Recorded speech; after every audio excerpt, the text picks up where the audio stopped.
여러분 안녕하십니까? 시사쇼 정치다 김보건입니다. 총선이 16일 앞으로 다가오면서 여야가 일제히 민심을 겨냥한 공약을 내놓고 있습니다. 이재명 대표 1인당 25만 원의 민생회복 지원금을 주겠다고 했고, 한동훈 위원장 세 자녀 이상 대학 등록금을 면제하겠다고 제안했습니다. 하지만 선거 때마다 등장하는 포퓰리즘이란 지적도 있죠. 한동훈 위원장 오늘 서울 승보처 한강벨트를 갔고요. 이재명 대표 낙동강 벨트를 찾았습니다. 총선 핫 이슈들 자세히 짚어드리겠습니다. 저는 1분 뒤에 돌아옵니다.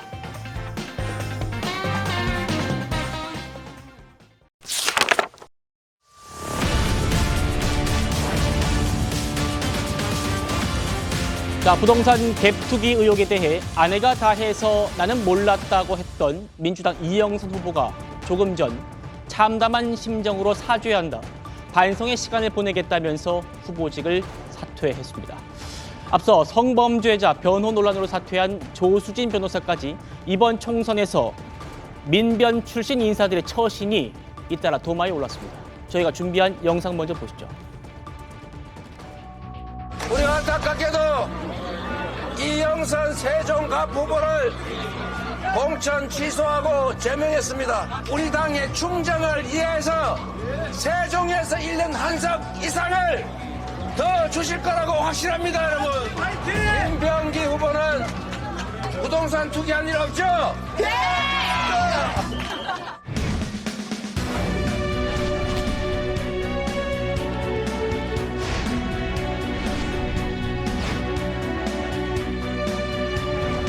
이영선 후보의 공천 취소 사태를 보면서 우리는 또한 민변이라는 단체의 문제점을 지적하지 않을 수 없습니다.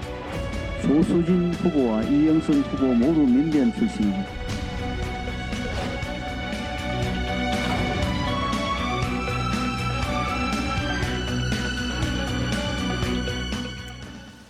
자, 세종시 갑은요, 역대 민주당 후보였거나 민주당 출신 무소속만 당선됐던 민주당의 텃밭입니다.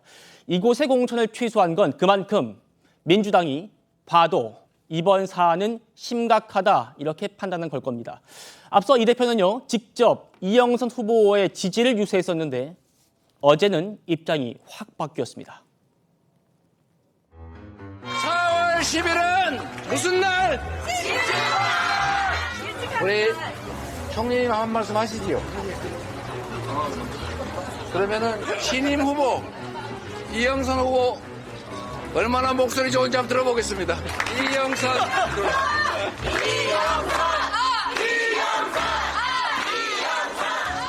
검찰 독재, 민생 바탕, 윤석열 정권 침탈하자!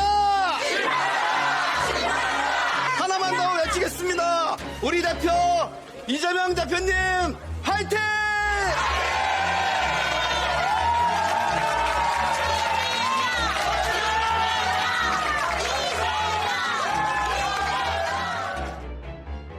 이영선 후보는 당과 국민에게 용서하지 못할 죄를 지었습니다. 일단 공천받으면 등록하고 난 다음에 당이 어떻게 하겠냐, 그 알량한 법치식으로 제도를 악용하고 당과 국민을 기만한 행위에 대해서 엄정하게 책임을 물어야 될 것입니다. 자, 이재명 대표가 직접 공천 취소뿐 아니라 제명, 수사기관 고발까지 언급한 건 그만큼 문제가 크다는 거겠죠. 뭐가 문제였는지 차근차근 짚어드리겠습니다. 이영선 전 후보가 됐습니다. 전 후보입니다. 아파트 4채, 오피스텔 6채, 상가 1채 등등 모두 38억 원가량의 부동산을 갖고 있었는데요. 대출과 보증금이 37억 원 상당이었습니다. 최병무 의원님, 네. 이런 게 바로 전형적인 갭투기 수법이고 또 전세 사기 수법 아닙니까? 이제 전세 사기라고 한다면 사실은 이제 저렇게 돼서 뭐 아파트나 오피스텔 같은 값이 떨어져서 보증금조차도 제대로 내줄 수 없는 상황이 되면 이제 전세 사기로 번지는 것이고, 네. 기본적으로 갭투기라는 건 맞는 거죠. 결국은 뭐 금융기관에서 대출을 받아서 그걸로 이제 아파트나 오피스텔 같은 걸 사고 그걸 다시 예를 들어서 임대를 해서 거기서 보증금 같은 걸 받아서 또 다른 아파트나 오피스텔을 사고 뭐 이러니까 그렇죠. 지금 이영선 전 후보의 경우에는 전국 각지 뭐 어느 한 지역에만 그렇게 한 것도 아니고요. 전국 각지에 그 아주 다양한 종류의 그 부동산을 사들였습니다. 예. 그래서 이제 본인은 그 재산과 채무를 이렇게 나눠보니까 뭐 1억 1,900만 원 정도의 재산밖에 없다고 지금 신고를 했는데, 자, 민주당에서는 이제 당에 제출한 서류와 중앙선관위에 제출한 서류가 다르다 이렇게 얘기를 하고 있습니다. 예. 근데 뭐 그거는 저희가 확인한 건 아니죠. 과연 그게 다를까 저는 의문도 들기는 해요. 예. 그러나 여하튼 중앙선거관리위원회에 신고한 걸 보면 그것만 봐도 뭐 그 외에 또 뭐가 얼마나 있는지 모르겠지만 그것만 봐도 아마 그 이제 후보 등록을 한 이후에 이제 언론 취재가 시작되면 그 선거운동 기간 내내 저 문제 가지고 상당히 시끄러울 것이 우려가 돼서 네. 민주당에서 선제적으로 공천 취소를 한 것으로 이렇게 판단이 됩니다. 예. 송영훈 변호사님, 이영선 후보는요, 부인이 나도 모르게 투자를 했고 본인은 재산 신고 과정에서야 뒤늦게 알았다 이렇게 해명을 했었는데, 아파트 4채 중에 3채가 공동 명의예요. 그리고 오피스텔도 6채 중에 1채가 본인 겁니다. 그런데 자기는 몰랐다. 납득이 좀 되십니까? 저도 매우 납득하기 어려웠습니다. 그 선관위에 이영선 전 후보가 제출했던 재산 목록을 저도 살펴봤는데요. 본인이 2분의 1 지분 가진 아파트가 3채, 그리고 본인 명의로 된 게 1채, 오피스텔 하나, 상가 하나 이렇게 있더라고요. 예. 그런데 어떻게 그거를 본인은 몰랐고 아내가 다 했다? 도저히 믿기가 어렵습니다. 왜냐하면 인감증명 하나 떼는 것도 우리가 대리인이 가서 뗄 때는 다 위임장 써줘야 되거든요. 그래서 변호사가 할 수 있는 변명으로는 믿기가 어렵고, 그래서 제가 이걸 보면서 어떤 생각이 들었냐면, 그 운동권에서 즐겨 부르는 노래 중에 임을 위한 행진곡이라고 있지 않습니까? 그 사랑도 명예도 이름도 남김없이라고 하는데, 지금 이분은 배우자에 대한 사랑도 없는 것 같고 명예도 이름도 지금 다 잃게 생겼다. 정말 남김없이 가게 되었다는 생각이 들었습니다. 예. 이게 전 후보입니다만 이영선 변호사 어떤 사람인가를 좀 짚어보려고 합니다. 지난 대선 때 이재명 대표의 법률 특보였습니다. 그리고 부인 김혜경 씨가 그때 한 낙상 사고를 했었는데 이걸 두고 일각에서 둘이 부부싸움 한 거 아니냐 이렇게 얘기가 나오니까 이걸 허위 사실 유포라면서 고발을 주도했던 인물이 바로 이 이영선 후보입니다. 보고 오시죠. 제가 그걸 때려가지고 그렇다는 소문이 있다면서요. 어처구니 없어가지고. 제가 잠시 기절을 했었는데 눈을 딱 뜨는 순간에 이 사람아 하면서 막 울고 있는 거예요. 좀 되게 뭉클했어요. 당신 그날 나 쓰러져서 아이고 혼절해가지고 눈도 제대로 못 뜨고 하는 걸 보니까 너무 미안하고 막 그거 진짜 살아온 몇십 년이 그냥 휙 막 지나가면서 너 앞으로 좀 잘해야 되겠다. 그리고요 또 민주당의 대전시당에서 전세 사기 TF의 단장을 맡았던 그런 분입니다. 최창현 교수님, 자 이런 분이 갭 투기를 한 거 말과 행동이 너무 다른 거 아니냐 이런 지적이 나왔습니다. 말과 행동이 다른 거야 뭐 당연한 거고 있을 수 없는 일이죠. 갭 투기라는 것 자체에 대한 개념도 없는 사람도 많은데 저는 좀 이해가 안 가는 게 38억의 재산이 있는데 37억이 대출금 보증이다. 그럼 저는 이제 의문이 되는 게 아직 그런 보도는 없는데 혹시 전세를 준 임차인들이 혹시 피해보는 사람이 없는지 모르겠어요. 전세 사기는 아닙니다만 예. 대출 보증금이 합쳐서 37억이라는 게 아니에요. 그럼 이거를 지금 전세를 많이 줬다면 그 전세를 줬는지 안 줬는지 모르겠어요. 임대를 했는지 안 했는지 모르겠는데 이 문제도 나올 수 있지 않을까. 제가 뭐 단정하는 건 아닌데 그럴 가능성이 충분히 있는 것 같아요. 공동명의 대표적인 그 수법들이거든요. 공동명의로 하고 또 어느 한 채도 부인 명의로 하고 어떤 사람은 또 어떤 아파트는 자기 명의로 하고 이런 상황들이란 말이죠. 이게 대표적이고 전형적인 그 이제 아파트를 많이 가지고 전세에 대해서 피해를 끼칠 수 있는 상황들이란 말이죠. 이분이 그렇다는 게 아니라 이영선 후보가 전 후보가 그렇다는 얘기가 아니고 그것도 한번 들여다봐야 될 것 같고 민변 출신인데 민주사회를 위한 변호사분이 아니니까 민변이라는 게 근데 이게 과연 민변이라는 말의 이름에 걸맞는지 모르겠고 그래서 이분이 민변의 명예를 그야말로 실추시키고 있다. 민변의 출신이 다 이렇지 않거든요. 훌륭한 분들도 많이 계신데 이런 분이 자꾸만 노출되고 자꾸만 이게 나타나니까 자꾸만 이른바 운동권이라는 것이 또 비판받는 거거든요. 그러니까 이런 분들은 자신의 문제뿐만이 아니라 전반적으로 이른바 그분들이 얘기하는 민주진보 진영에 대해서 책임을 져야 된다. 제가 그렇게 말씀드리고 싶습니다. 최 교수님 말씀대로 이영선 후보가 전세 사기를 했다는 게 아니고요. 전세 사기의 전형적인 수법인 갭 투기 이걸 했다는 그런 의혹이 불거져서 지금 사퇴를 한 겁니다. 이영선 후보 오늘 참담한 심정으로 사죄의 말씀을 드린다. 그리고 속죄해야 하는 마음으로 반성의 시간을 보내겠다. 이렇게 사과를 했습니다. 김진욱 대변인. 자, 전세 사기 TF 단장으로 활동해 놓고 그야말로 전세 사기의 전형적인 수법으로 투기를 했다는 그런 지적. 당에서도 굉장히 뼈아프게 받아들이는 것 같습니다. 당에서도 좀 사실 좀 황당하고 좀 충격적이다 이렇게 보고 있는 것 같습니다. 예. 왜냐하면은 이분이 지금 그 나중에 선거 공천을 받은 이후에 선관위에 그 후보자 서류를 등록하는 과정에서 본인이 알았다라고 얘기하는데 사실 그거를 고지고대로 믿기가 저희도 좀 어렵습니다. 이건 당을 기망한 것이고 처음부터 당을 속이려고 하는 목적이 있었던 게 아니냐 이렇게 볼 수밖에 없는 것인데요. 왜냐하면 일단 후보자 등록 과정이 있고 후보자를 또 저희 당에서도 검증하고 공천 과정에서 서류를 다 받습니다. 그 당시에도 사실 이 재산 등록을 저희한테 제출하게 되어 있는데 이 과정에서 본인이 몰랐다고 한다라는 것은 사실상 당을 좀 기망하려고 했던 그런 그 의도가 분명히 있었다 이렇게 보여지고요. 그래서 저희들 이 문제가 언론에서 공개되기 전에 선제적으로 당에서 먼저 서류를 확인하는 과정 속에서 발견하고 이 부분에 있어서는 엄격하게 엄단의 조치가 필요하다라는 입장 때문에 선제적으로 이 후보의 직위를 박탈하는 제명과 동시에 후보 저희가 공천을 취소하는 상황까지 이르게 된 것입니다. 예. 이 부분에 대해서는 저희 당에서는 더 이상 할 말은 없는 것 같고요. 전세 사기 피해 관련돼서 한 말씀만 제가 드리면 사실 작년 12월 달에 전세 사기 특별법 개정안이 발의가 됐는데 국토위를 통과했습니다. 네. 이때 당시에 지금 결과적으로는 통과가 됐지만 당시에 정말 너무 아쉬운 점은 국민의힘 의원님들께서 안건 조정 소위라든지 아니면 국토위 이 전체 회의에 참석조차도 안 하셨어요. 그리고 지난 2월 말에 그 안건을 갖다가 법사위에서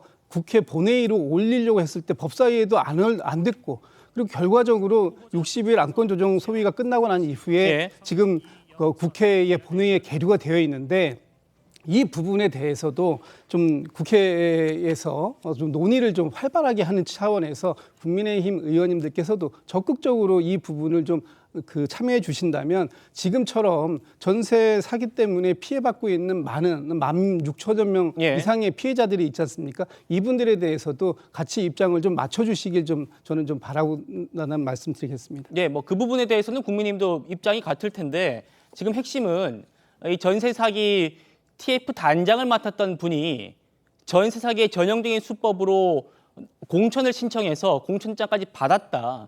그리고 민주당의 검증 과정에 대한 실패, 여기에 대한 좀 지적이 나왔어요. 그 부분 좀 집중했으면 좋겠는데 앞서 후보 등록의 마감일에 사퇴했던 한 분이 또 있습니다. 서울 강북을의 조수진 변호사죠. 그리고 지금까지 살펴보신 이영선 변호사 두 사람의 공통점이 있습니다. 바로 인권을 옹호하고 민주주의의 발전을 기치로 출범했던 민변 출신이라는 점이죠.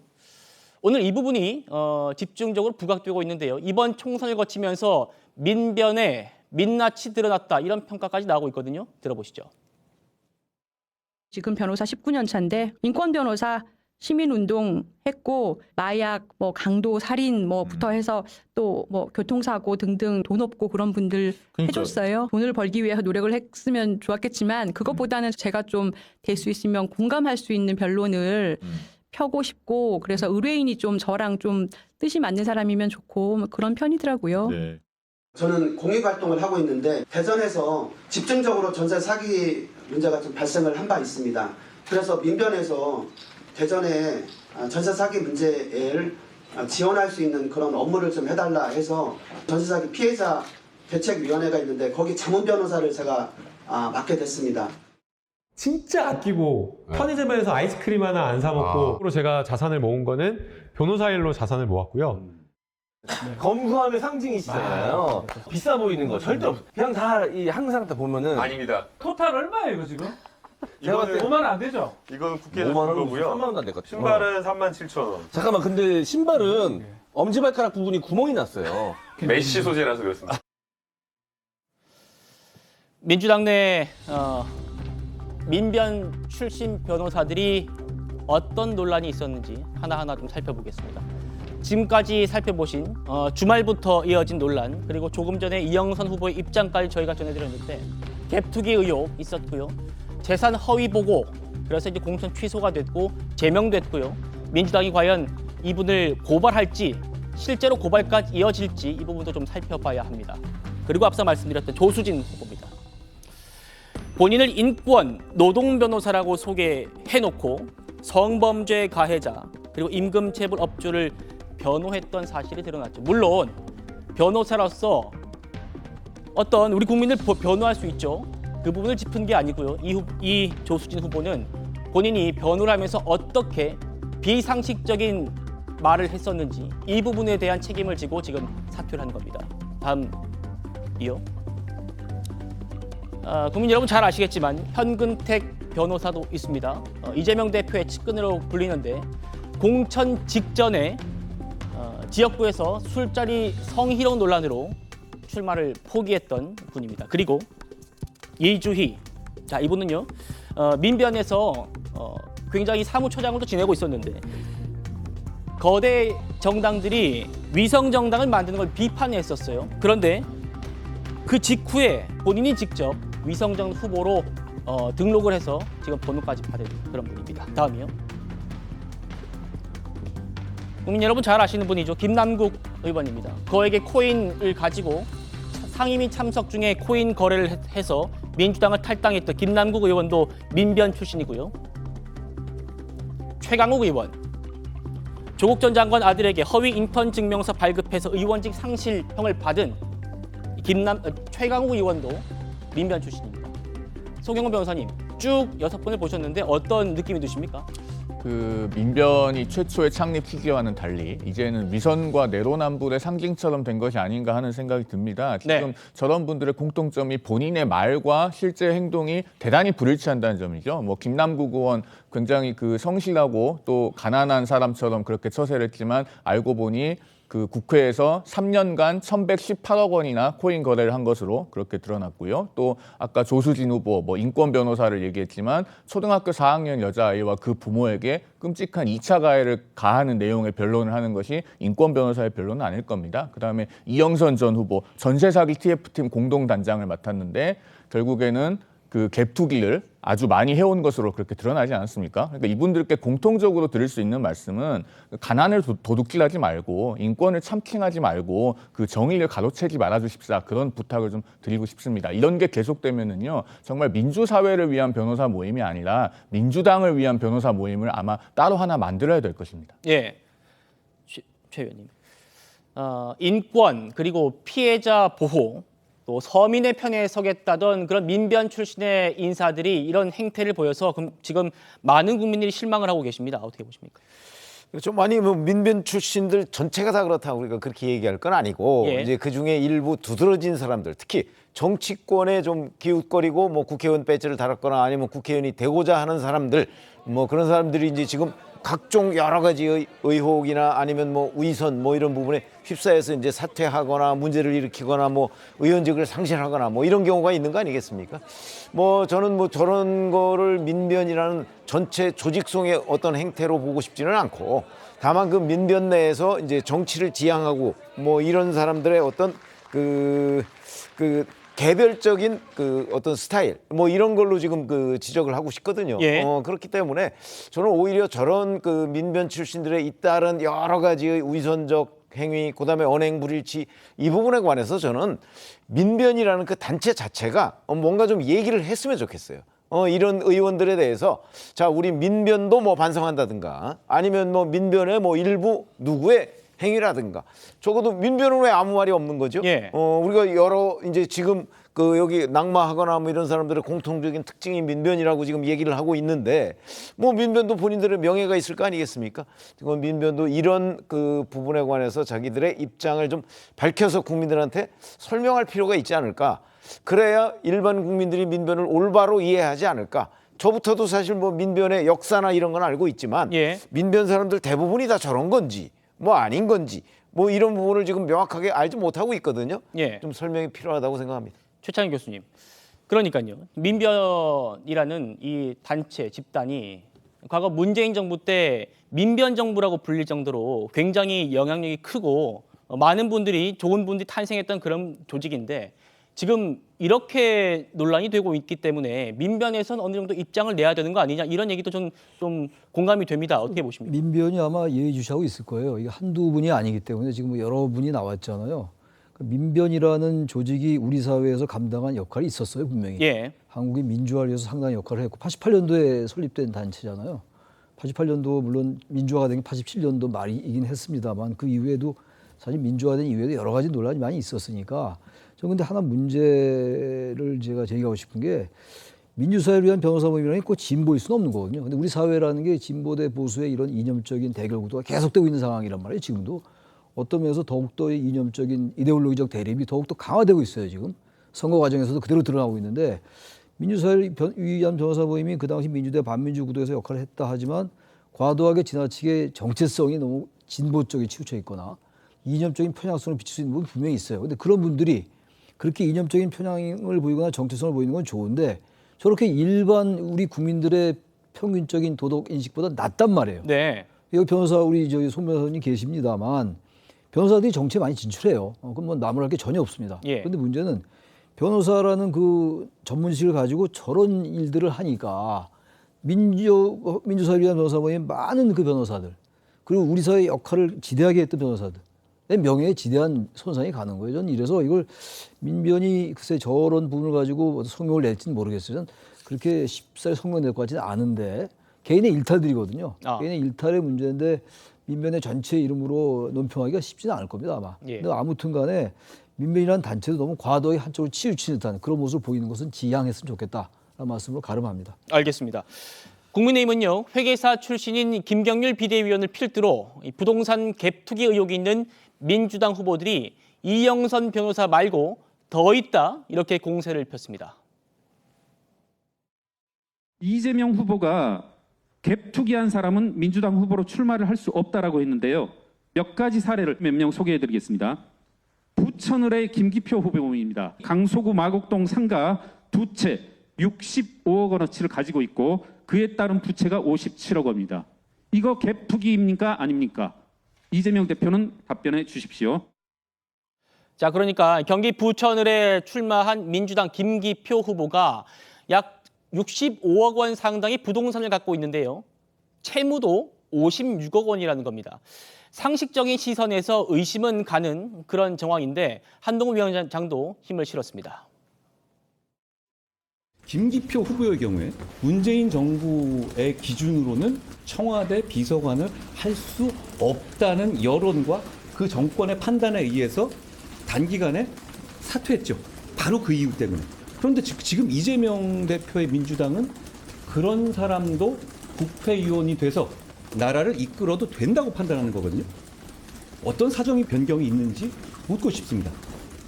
그게 중요한 차이 아닐까요? 그리고 갭투기의 규모로 보면은 그분이 더 큰데요. 차이는 하나 있죠. 대장동 관련 사건의 핵심 변호인이었다는 것. 그것 외에는 이영선 후보랑 뭐가 다른 것이죠?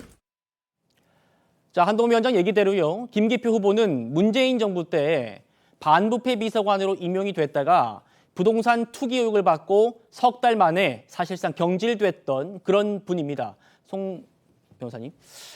국민의힘 보기에 이영선 변호사나 김기표 변호사나 투자 수법만 보면은 별 차이는 없다 이런 얘기 같아요.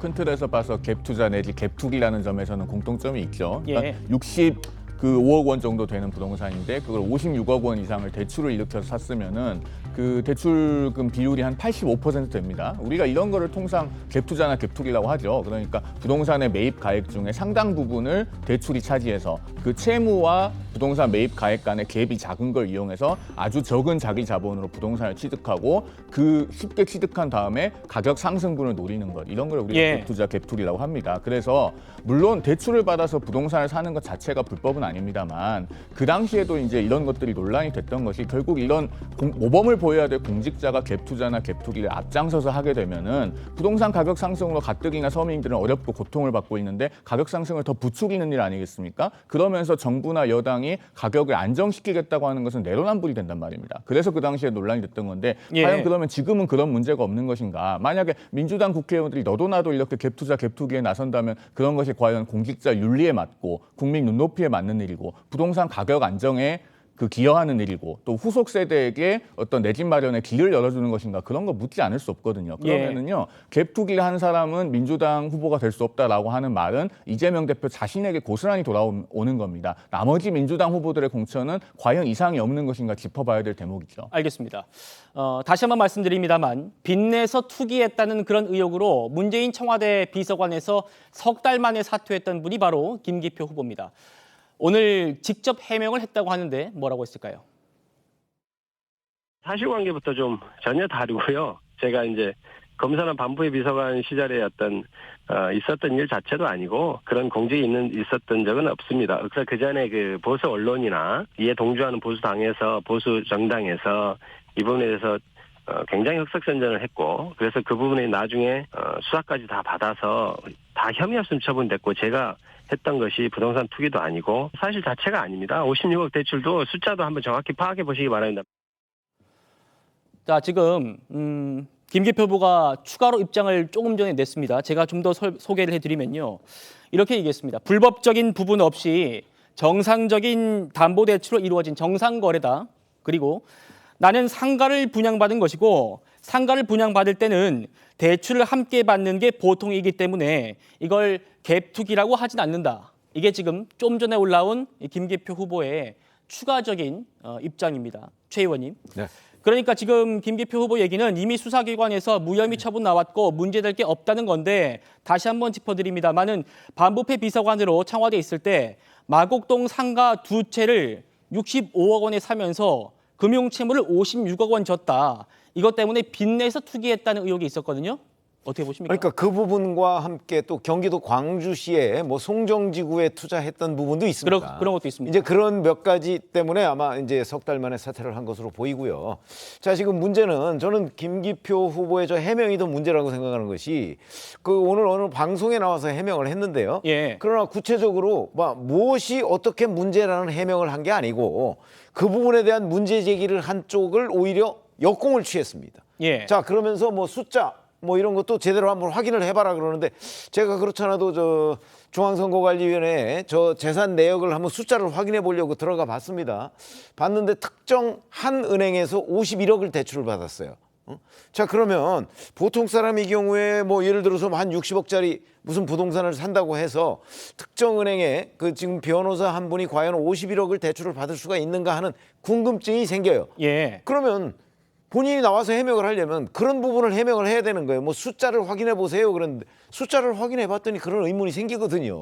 그래서 제가 보건대는 자, 문제 제기를 하는 사람을 뭐 역공을 취해서 뭐 다른 후보는 뭐 자기도 부동산 많던데 뭐 이런 얘기를 했더라고요.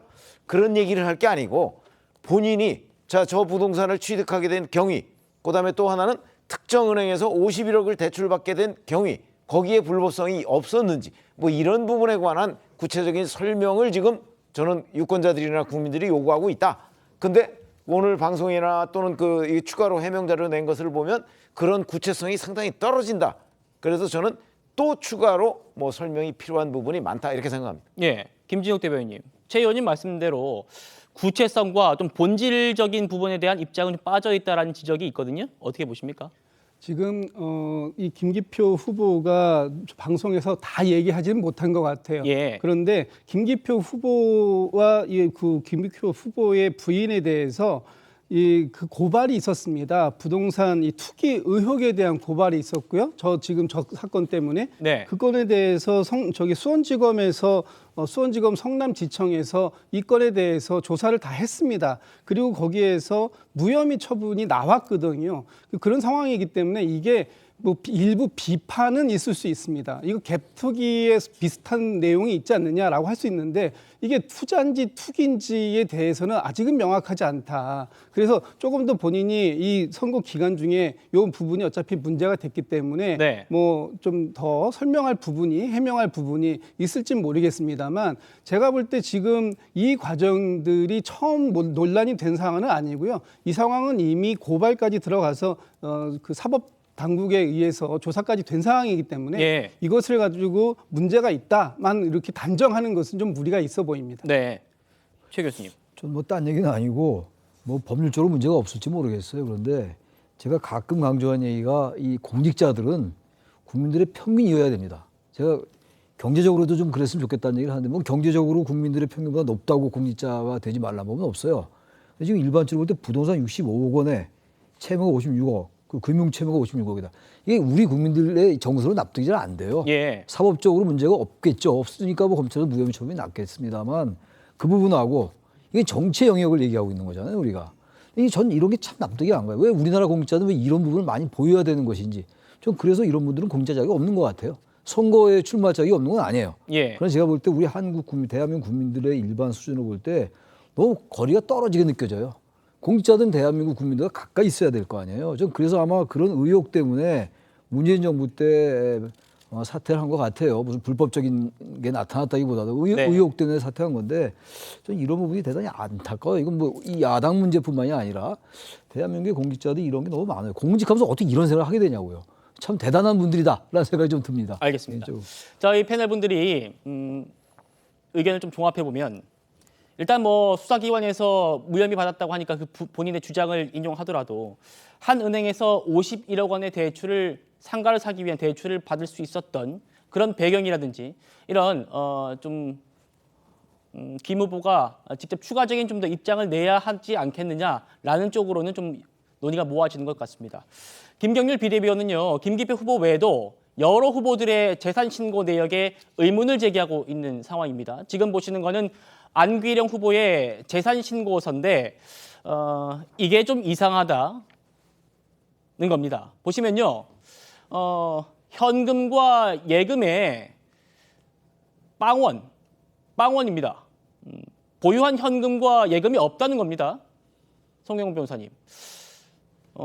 국회의원에 나오는 분, 그리고 얼마 전까지 직장 생활을 했다는 걸로 저도 알고 있기 때문에 안기령 후보가 현금과 예금이 0원이다. 이건 어떻게 좀 볼 수 있을까요? 이게 그 공직선거법에서요, 재산 목록을 제출할 때 공직자 윤리법을 준용을 하고 있습니다. 거기 보면은 그 예금이 통틀어서 1,000만 원 미만이면은 그건 신고 대상에서 제외됩니다. 현금도 마찬가지고요. 그래서 현금과 예금이 이제 정말 0원인지는 모르겠고 예. 아마도 재산 신고에 누락이 없다면은 뭐 1,000만 원 미만으로 있는 것이 아닌가 그런 추측이 들긴 하는데요. 그러나 저 재산 그 목록을 보면은 저도 이제 관보나 혹은 뭐 그 후보들이 제출한 그 재산 목록 이런 거 그동안에 많이 봤는데 상당히 이례적으로 단촐한 것은 맞습니다. 그래서 저걸 보고 이제 저는 어떤 생각이 드냐면 재산 누락인지 여부는 제가 알 길이 없고요. 네. 다만 만약에 정말 1,000만 원 이하라고 하면은 그러면 재산이 통틀어서 한 1억 원이 안 된다는 얘기인데 그렇게 어떻게 보면 이제 경제적으로 좀 준비가 덜 됐다고 할까요? 그런 후보가 정치를 할 때 사실은 여러 가지 유혹에 좀 시달리기 쉬울 것 같다. 그래서 그런 부분에서 본인이 그런 유혹으로부터 자유로울 수 있다는 걸 좀 보여줘야 되지 않을까? 저는 그런 생각이 좀 들었습니다. 전체적으로 그 급조된 후보의 느낌을 좀 줍니다. 예, 제가 좀 총선이나 대선에서 후보들 취재할 때 보면 예금을 사무실 비용으로 쓰거나 어떻게 뭐 큰 돈이 갑자기 들어가는 경우가 많기 때문에 그랬을 가능성이 있지 않을까 이런 생각도 들긴 합니다만 김진석 대변인.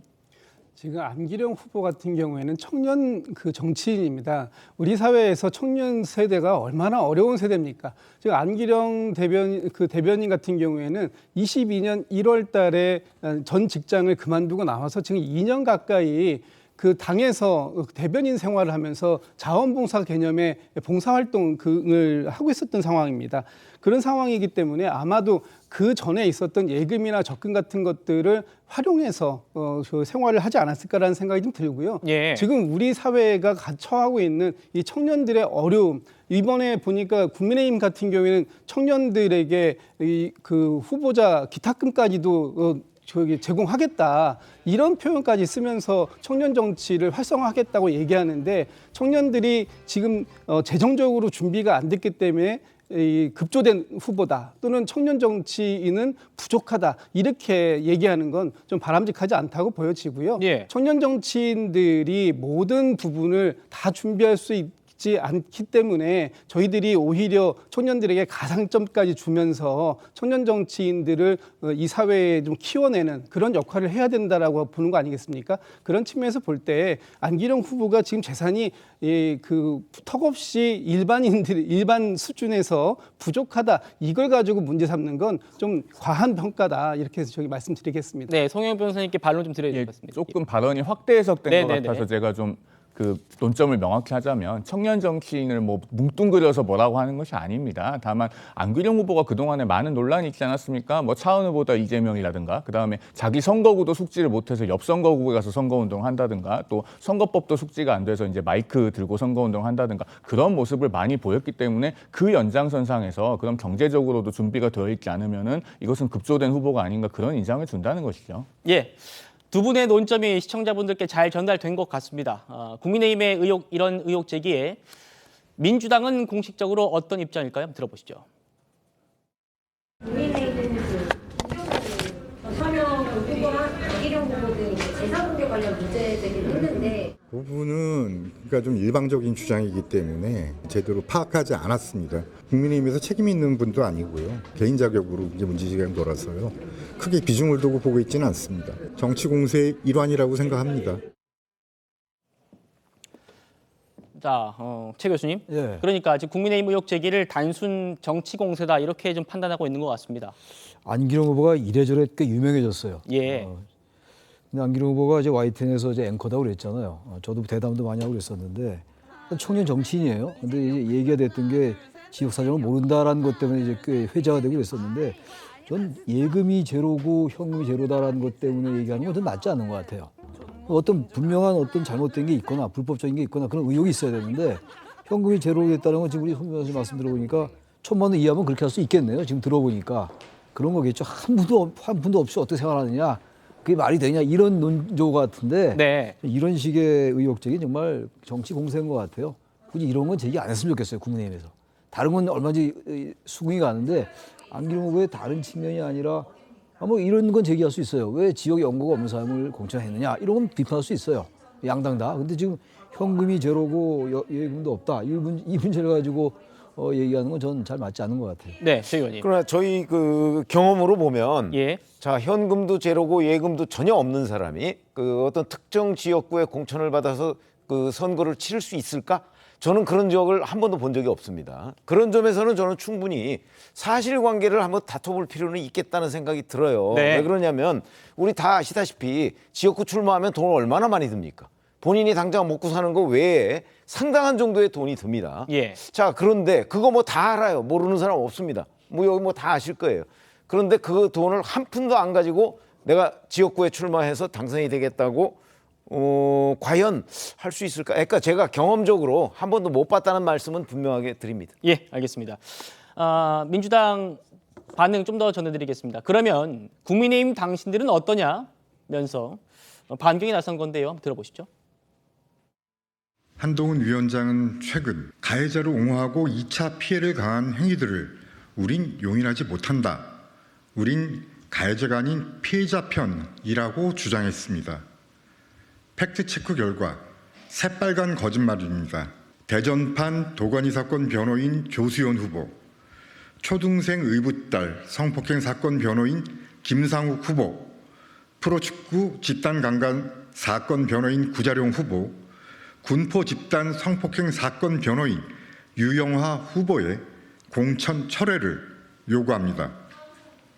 한동훈 위원장은 거짓 발언에 대해 깨끗이 사과하십시오. 국민의힘은 떳떳하냐 이 얘기 같은데요. 지금 민주당이 공천을 두고 공세를 펴는 건 국민의힘뿐만이 아니죠. 녹색정의당도 이재명 대표의 호위무사라 불리는 민주당 법률위원장 출신의 양분남 후보를 저격했습니다. 들어보시죠.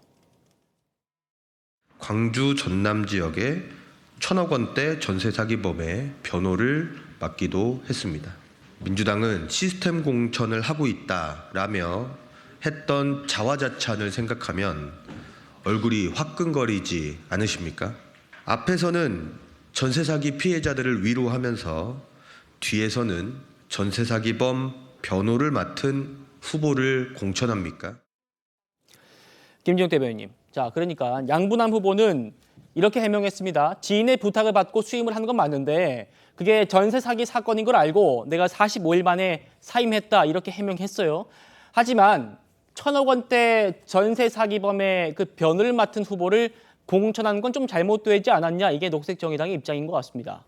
그러니까 지금 이번 총선 과정에서 변호사 출신들의 후보들이 많이 들어오고 그 후보들이 과거에 어떤 변론을 했느냐 하는 부분들을 가지고 지금 많은 논란이 나오고 있는데요. 예. 사실 그 앞서서도 여러 번 얘기가 나왔습니다만 변호사들이 어떤 사건을 수임하는 과정에서 법률적 조언을 할 수 있다라는 부분에 대해서는 우리가 말할 수는 없는 것 같아요. 다만 직업 윤리상 이것을 내가 선택할 수 있는 의지가 있는지 아니면 어쩔 수 없이 했더라도 그 나중에 보니 이 상황을 내가 알고 보니까 도저히 이걸 수임하거나 변론할 수 없는 상황이다라고 했을 때 그때는 안 한다라는 것도 맞는데 지금 양분남 후보 같은 경우에는 그 후자의 케이스라는 거 아닙니까? 본인이 확인을 해보니 이것을 가지고 저 변론을 하는 것이 적절하지 못하다라는 판단을 했기 때문에 사퇴한 것까지 이걸 수임의 범주에 놓고 당신은 왜 맡았었느냐고 공격하는 것은 좀 과한 공격이다, 이렇게 볼 수밖에 없을 것 같습니다. 예. 송영구 변호사님, 이게 국민의힘에서 공격하는 소재가 아니고 녹색정의당 얘기입니다. 어떤 게 좀 더 녹색정의당의 입장에서 봤을 때 양분남 후보가 지금 어떤 좀 더 특징적인 게 있다거나 그 문제라는 판단을 했기 때문에 지금 이렇게 낸 게 아닐까요? 아무래도 녹색정의당에서는 이제 전세 사기라든가 주거권이라든가 이런 문제를 훨씬 더 무겁게 여기기 때문에 어떻게 그런 사람을 변호할 수 있느냐라는 관점에 서 있는 것 같습니다. 그런데 이제 김진욱 대변인께서도 조금 전에 말씀하셨듯이 이제 변호한 것 자체를 가지고 문제를 삼을 수는 없는데 네, 문제는 그렇죠. 그런 사건을 변호하면서 본인이 개진했던 의견이 있지 않겠습니까? 일단 그런 것들이 전세 사기 피해자들한테 혹시라도 2번 가슴에 못을 박는 일이 없었는지 이제 그런 건 한번 좀 살펴봐야 될 것 같고요. 그 다음에 어쨌든 그런 전세 사기범을 변론을 하면서 했던 말과 본인이 정치인으로서 하는 말이 다르다고 하면 그것은 그 괴리가 어쨌든 국민들께서 또 보시기에 판단할 수 있는 영역이 있지 않겠습니까? 그걸로 인한 불이익은 그 정치인 본인이 감수를 해야 될 몫이지 그걸 어떻게 변명으로 빠져나갈 일은 아닌 것 같다라는 생각이 듭니다. 네. 자, 이번 총선 국면에서 저도 방송을 하면서요. 정말 내가 말 조심해야겠고 바르게 살아야겠다, 이런 생각을 한 번 더 하게 되는 것 같습니다. 이번 주제 여기까지 하고요. 저희는 다음 주제로 넘어갑니다.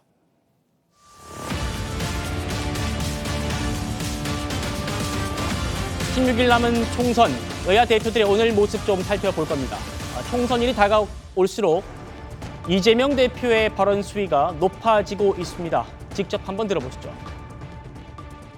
창원이 이번 4.10 역사의 날에 국민 승리의 선봉이 될 것 같습니다. 확실히 뒤비칠 것 같습니다. 우리가 민주당으로 일당을 반드시 해야 국회의장을 차지하고 민주당으로 과반수를 반드시 해야 독자적으로 강력하게 신속하게 개혁 입법하고 법 개혁을 막을 수가 있습니다.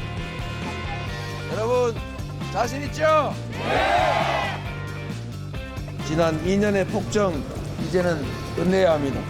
민주당이 유능한 일꾼들과 함께 윤석열 정권의 폭정을 막아내겠습니다. 최 의원님, 디비질 것 같다, 낙동강 벨트에서 승기를 굳히겠다, 이런 목소리 같은데 마지막에 너나 잘해라는 목소리가 들린 것 같고요. 어떻게 좀 평가하십니까? 지금 이제 부산, 울산, 경남 이런 지역, 특히 이제 낙동강 전선에서 혼전이 이루어지고 있다, 이런 얘기를 했거든요. 근데 잘 아시다시피 낙동강 전선은요, 원래 민주당이 약간 우세했던 곳이고요. 그렇죠. 이제 부산, 울산, 경남의 다른 지역에서 국민의힘이 압도적 우세를 지켰던 거 아니겠습니까? 그러니까 낙동강 벨트라는 자체가 사실은 혼전을 우리가 상징하는 그런 곳이었다. 근데 왜 이재명 대표가 가서 디비질 것 같다, 이런 표현을 썼느냐면, 제가 보는데 그 자체가 어떤 정치적인 선전전일 수도 있지만, 네. 기본적으로 이종섭 주 호주 대사나 황상무 전 시민사회 수석 문제 등으로 인해서 지금 현재 나오고 있는 여론조사의 상당 부분은 그 여파 속에서 아직 반등의 기회를 제대로 못 잡고 있는 여론조사라고 저는 보거든요. 네. 그렇기 때문에 그 국민의힘으로서는 상당히 저조한 지지율을 보이고 있는 여론조사들이 지금 나오고 있는 것이고 예. 이제 이종섭 주 호주 대사가 귀국하고 그다음에 황상무 전 수석이 사퇴하면서 저는 반등의 계기를 지금 그 밟아가고 있는 과정이라고 생각을 합니다. 그러다 보니까 아마 며칠쯤 뒤에 이제 그 나오는 여론조사들은 아마 국민의힘이 상당한 정도 회복된 여론조사가 나올 가능성이 높기 때문에 지금 현재 이재명 대표는 그 지난 주말이나 뭐 이때쯤에 조사한 그 여론조사 결과를 가지고서 뭐 디비질 것 같다 이런 희망적인 메시지를 창원에 가서 전달한 것이 아닌가 저는 이렇게 봅니다. 그렇군요. 이재명 대표요. 오늘 김해에 가서는 이런 말도 했습니다. 이어서 들어보시죠. 이런 나라 이렇게 망가지는 거 순식간에 망가지는 거 본 일 있어요? 차라리 없으면 낫지 않았겠습니까? 건드는 것마다 다 망쳐놔요. 이제는 우리가 주인이라는 것을 선포해야 합니다. 나라가 순식간에 망가지고 있다. 윤석열 정부가 없었으면 더 나았겠다. 최창희 교수님. 정권 심판론을 강조하는 목소리입니다만 수위가 갈수록 세지는 것 같아요. 전 저런 발언은 바람직하지 않은 것 같아요. 야당으로서 이제 여당을 공격할 수 있는 거죠. 공격하는 거죠. 그런데 망조가 들었다 이런 말도 하더라고요. 망조가 들었고 뭐 전쟁이 나도 이상할 게 없는 나라가 만들어지고 있다 이런 취지의 얘기도 하고 그랬더라고요. 저는 이건 아무리 선거 전이라 하더라도 대한민국을 위한 선거 아니겠어요. 근데 야당 대표가 왜 이런 말을 합니까? 다른 걸 가지고 얼마나 공격할 수 있을 텐데 바로 이런 부분들이 우리 한국의 정치, 한국의 선거를 완전히 저주의 정치를 만들고 있는 겁니다. 다른 거 가지고 공격 포인트를 삼아서 비판을 해야죠. 2년 동안 실정의 여러 가지 통계 지표라든지 이런 걸 얼마나 잘 수 있어요. 예. 거기에 또 국민의힘이나 여권이 반격하면 되는 것이고 논박하고 이제 토론하고 반박하면 되는 건데 망조가 들었다 얘기하고 지금 얘기를 너무 거칠어요. 순식간에 망가졌다, 망조다 이런 걸 왜 합니까? 차라리 없었으면 좋겠다는 얘기는 대의민주주의 부정하는 거죠. 네. 그게 따진 말이죠.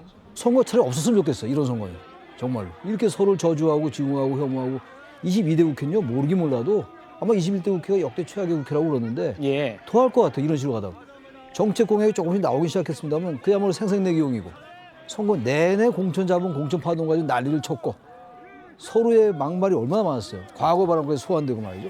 지금 쭉 살펴봤지만 변호사란 분들도 저런 일반인들의 행태보다 못 미치는 행동들 해왔고 근데 뭐 지금 야당 대표 이런 말 자격이 있어요? 예. 전 이런 말 자꾸 하지 말고 얼마 안 남았으니까 보름밖에 안 남았으니까 좀 정책적인 데 치중해라. 너무 거칠어요. 이런 거 중도 표시면 절대로 영향이 좋지 않게 미칠 겁니다. 민주당에게. 예. 지금 최 교수님 말씀하신 이 정책 얘기를 지금부터 좀 해보려고 하는데요. 이재명 대표가 내놓은 정책이 좀 논쟁거리가 되는 부분이 있습니다. 바로 이겁니다. 민생 경제를 회복하도록 국민 1인당 25만 원씩 한 가구당 100만 원씩을 돈을 주겠다는 건데요. 네, 지금 나가는 겁니다. 최 의원님, 그래픽 한번 같이 보시죠. 이재명 대표가 이번 총선뿐 아니라 도지사 때도요. 재난 기본소득을 줬고요. 또 지난 대선 후보 때도 전국민 보편 기본소득 공약으로 연 25만 원으로 시작해서 연 100만 원까지 주겠다고 했습니다. 지금 여당에서는 이재명 표 현금 퍼주기 공약이 다시 등장했다 이렇게 평가하고 있거든요. 어떻게 좀 보실까요? 뭐 아시다시피 4년 전에 그 코로나 지원금이라는 게 있었습니다. 예. 그것도 이제 총선 전에 그 코로나 지원금을 그 집행을 함으로써 이제 아마 그 상당한 정도의 그 당시 민주당이 압승을 하는데 저는 도움을 준 하나의 원인이라고 생각을 하거든요. 뭐 개인적 판단에 따라서 조금씩 다를 수 있지만 아마 이재명 대표가 또 그 뭐 재난지원금 뭐 기본소득 뭐 이런 얘기를 여러 번 했지만 이번에도 또 비슷한 생각을 가지고 있는 것이 아닌가. 그러나 그때는 여당이었고 지금은 야당입니다.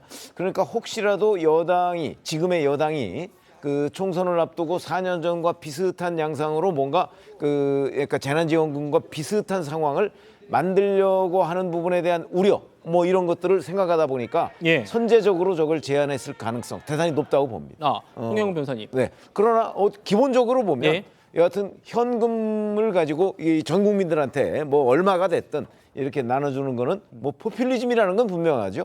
그러나 이제 정치적으로 현실 정치적으로 본다면 뭐 그 부분에 관한 그 일반 유권자들의 관심이 또 대단히 높은 것도 사실일 것이다. 이렇게 말씀을 드립니다. 그러니까요. 송영훈 변호사님.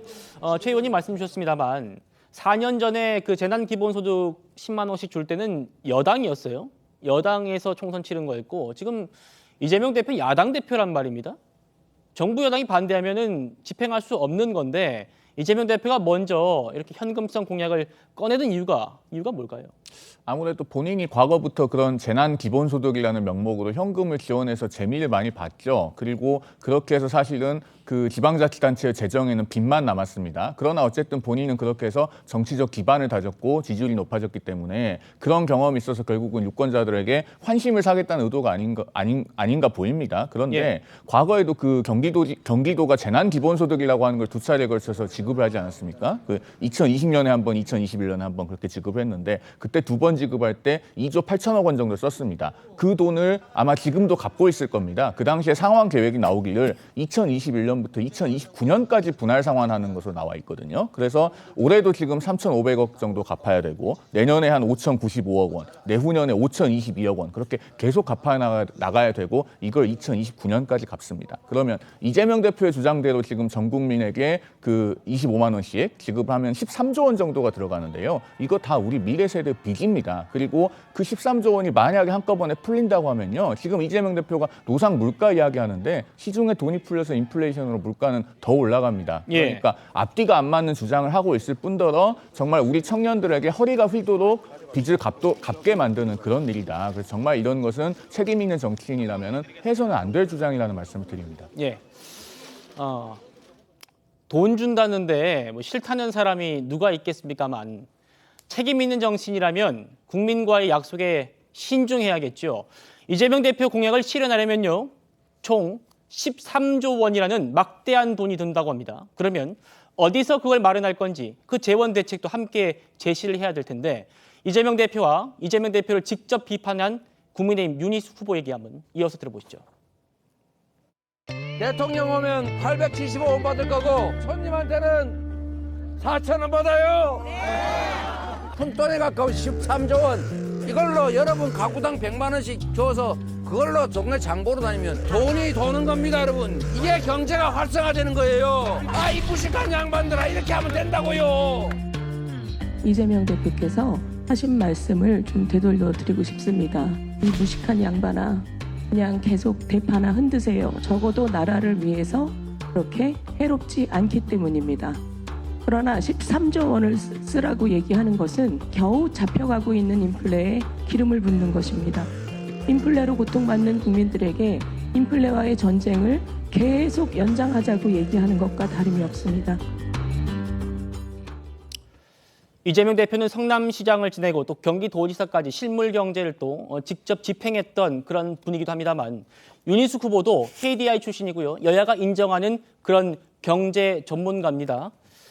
대변인님, 지금 사실 고물가 시기에 시장이 돈을 풀면 물가는 더 폭등할 수밖에 없다는 거는 뭐 경제 전문가가 아니고 일반 경제 교과서에서 나오는 얘기예요. 어떻게 보십니까? 그러니까 경제를 바라보는 시각의 차이가 지금 여야가 분명하다 이렇게 저는 좀 평가를 하고 싶은데요. 지금 당연히 저런 말도 나올 수 있습니다만 지금 현재 상황이 경제 침체기 아닙니까? 경제 침체기에 나오는 이 내수 경제가 얼어붙고 있고 또 고물가 고환율 때문에 이 가계의 가처분 소득이 줄고 있고 이것이 내수를 더 지금 어렵게 만들고 있다. 이런 상황이라면 지금은 돈을 써야 될 때다라고 주장하는 사람도 분명히 있는 겁니다. 이 관점의 차이인 것을 명확하게 좀 해야 될 것 같고요. 지금 작년 같은 경우에도 정부가 말은 건전재정을 얘기했습니다만 사실상의 긴축재정을 했고요. 추경을 한 번도 하지 않았습니다. 지금 같은 경우에 오히려 거꾸로 적극 재정을 해서 경기를 좀 진작하고 취약계층을 보호할 수 있는 이런 투자가 필요하다라는 인식을 가지고 있는 사람들도 상당히 많다고 본다면 지금 이 제안을 그냥 단지 무시할 게 아니라 어떻게 하면 지금의 상황의 경기 침체기를 벗어날 수 있는 효율적인 방안지에 두고 이걸 가지고 토론하고 논쟁해보는 그런 시간이 필요한 때가 아닌가. 무조건 배척하는 것이 지금 필요한 때가 아니다라는 말씀을 좀 드리고요. 네. 지금은 써야 할 때입니다. 지금처럼 굉장히 경제가 어려운 상황에서 이걸 쓰지 않고 허리띠만 조이고 미래 세대를 얘기하다가 지금 당장 우리 세대가 어떻게 될지 그 결과에 대해서 누가 책임질 건지 그 부분도 한번 좀 심사숙고해야 할 필요가 있다고 저는 생각합니다. 써야 할 돈, 그 돈은 어디서 날 건지 그걸 지금 여당은 묻고 있는 것 같은데요. 한동훈 위원장 얘기 한번 들어보시겠습니다. 민주당의 이재명 대표의 25만 원 문제는 저는 이렇게 한마디로 딱 물어보고 싶습니다. 돈을 풀면 물가가 오를 것 같습니까? 내릴 것 같습니까? 아주 단순한 계산인데 물가를 올릴 겁니다.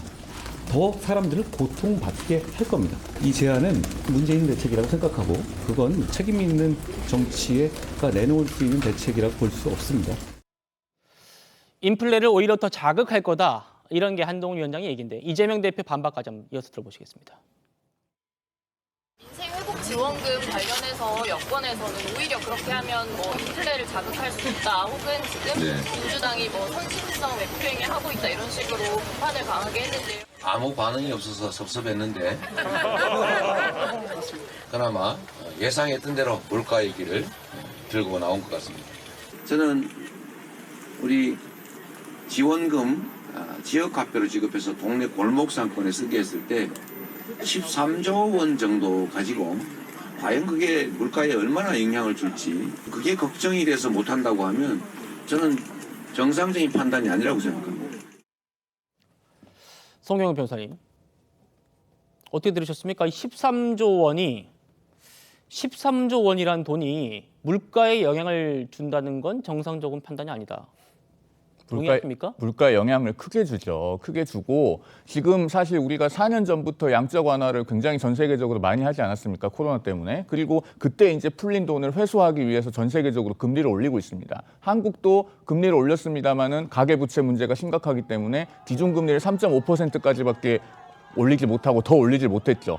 그래서 미국과의 금리 차이가 상당히 벌어졌습니다만은 국민들이 고통받을 거 생각해서 더 올리지 못했습니다. 그러다 보니까 이제 물가는 잡기가 어려운 측면이 있는데 만약에 여기서 돈을 풀어서 인플레이션이 더 심해진다. 그러면은 택할 수 있는 길은 금리를 올리는 것밖에 없습니다. 그렇게 되면은 우리 가계 부채를 많이 지고 있는 우리 서민 가계와 자영업자들, 소상공인들 얼마나 많은 고통을 받겠습니까? 이런 걸 생각하면은요 쉽게 돈을 풀자는 얘기를 할 수가 없거든요. 예. 그리고 윤석열 정부도 뭐 돈을 풀고 싶지 않겠습니까? 지금 나라 곳간에 돈이 없습니다. 1년에 세수 결손이 수십조고 예. 그다음에 문재인 정부에서 이미 계속 재정 적자를 늘려놔서 지금 여기서 만약에 돈을 더 쓴다? 재정 파탄이 나고 정말로 미래 세대에게 허리가 휠 정도의 빚을 지우게 된다. 그 말씀을 꼭 드리고 싶습니다. 예, 최 의원님. 네. 이재명 대표는 지금 13조 원, 그 막대한 이 13조 원이라는 돈을 어떻게 마련할 것인가 이러니까 뭐 여기서 땡기고 저기서 땡기고 해서 만들 수 있다. 좋습니다. 만들 수 있다고 치고 그러면 이 13조 원을 시장이 풀었을 때 물가에 영향을 안 주고 우리 민생을 좀 살릴 수 있다. 이렇게 보는 것 같은데 어떻게 보시나요? 그 부분에 관한 경제적 효과 같은 거는 이제 더 논쟁이 좀 필요한 부분이죠. 아까 뭐 이재명 대표는 13조 원을 푼돈이라고 표현을 하더라고요.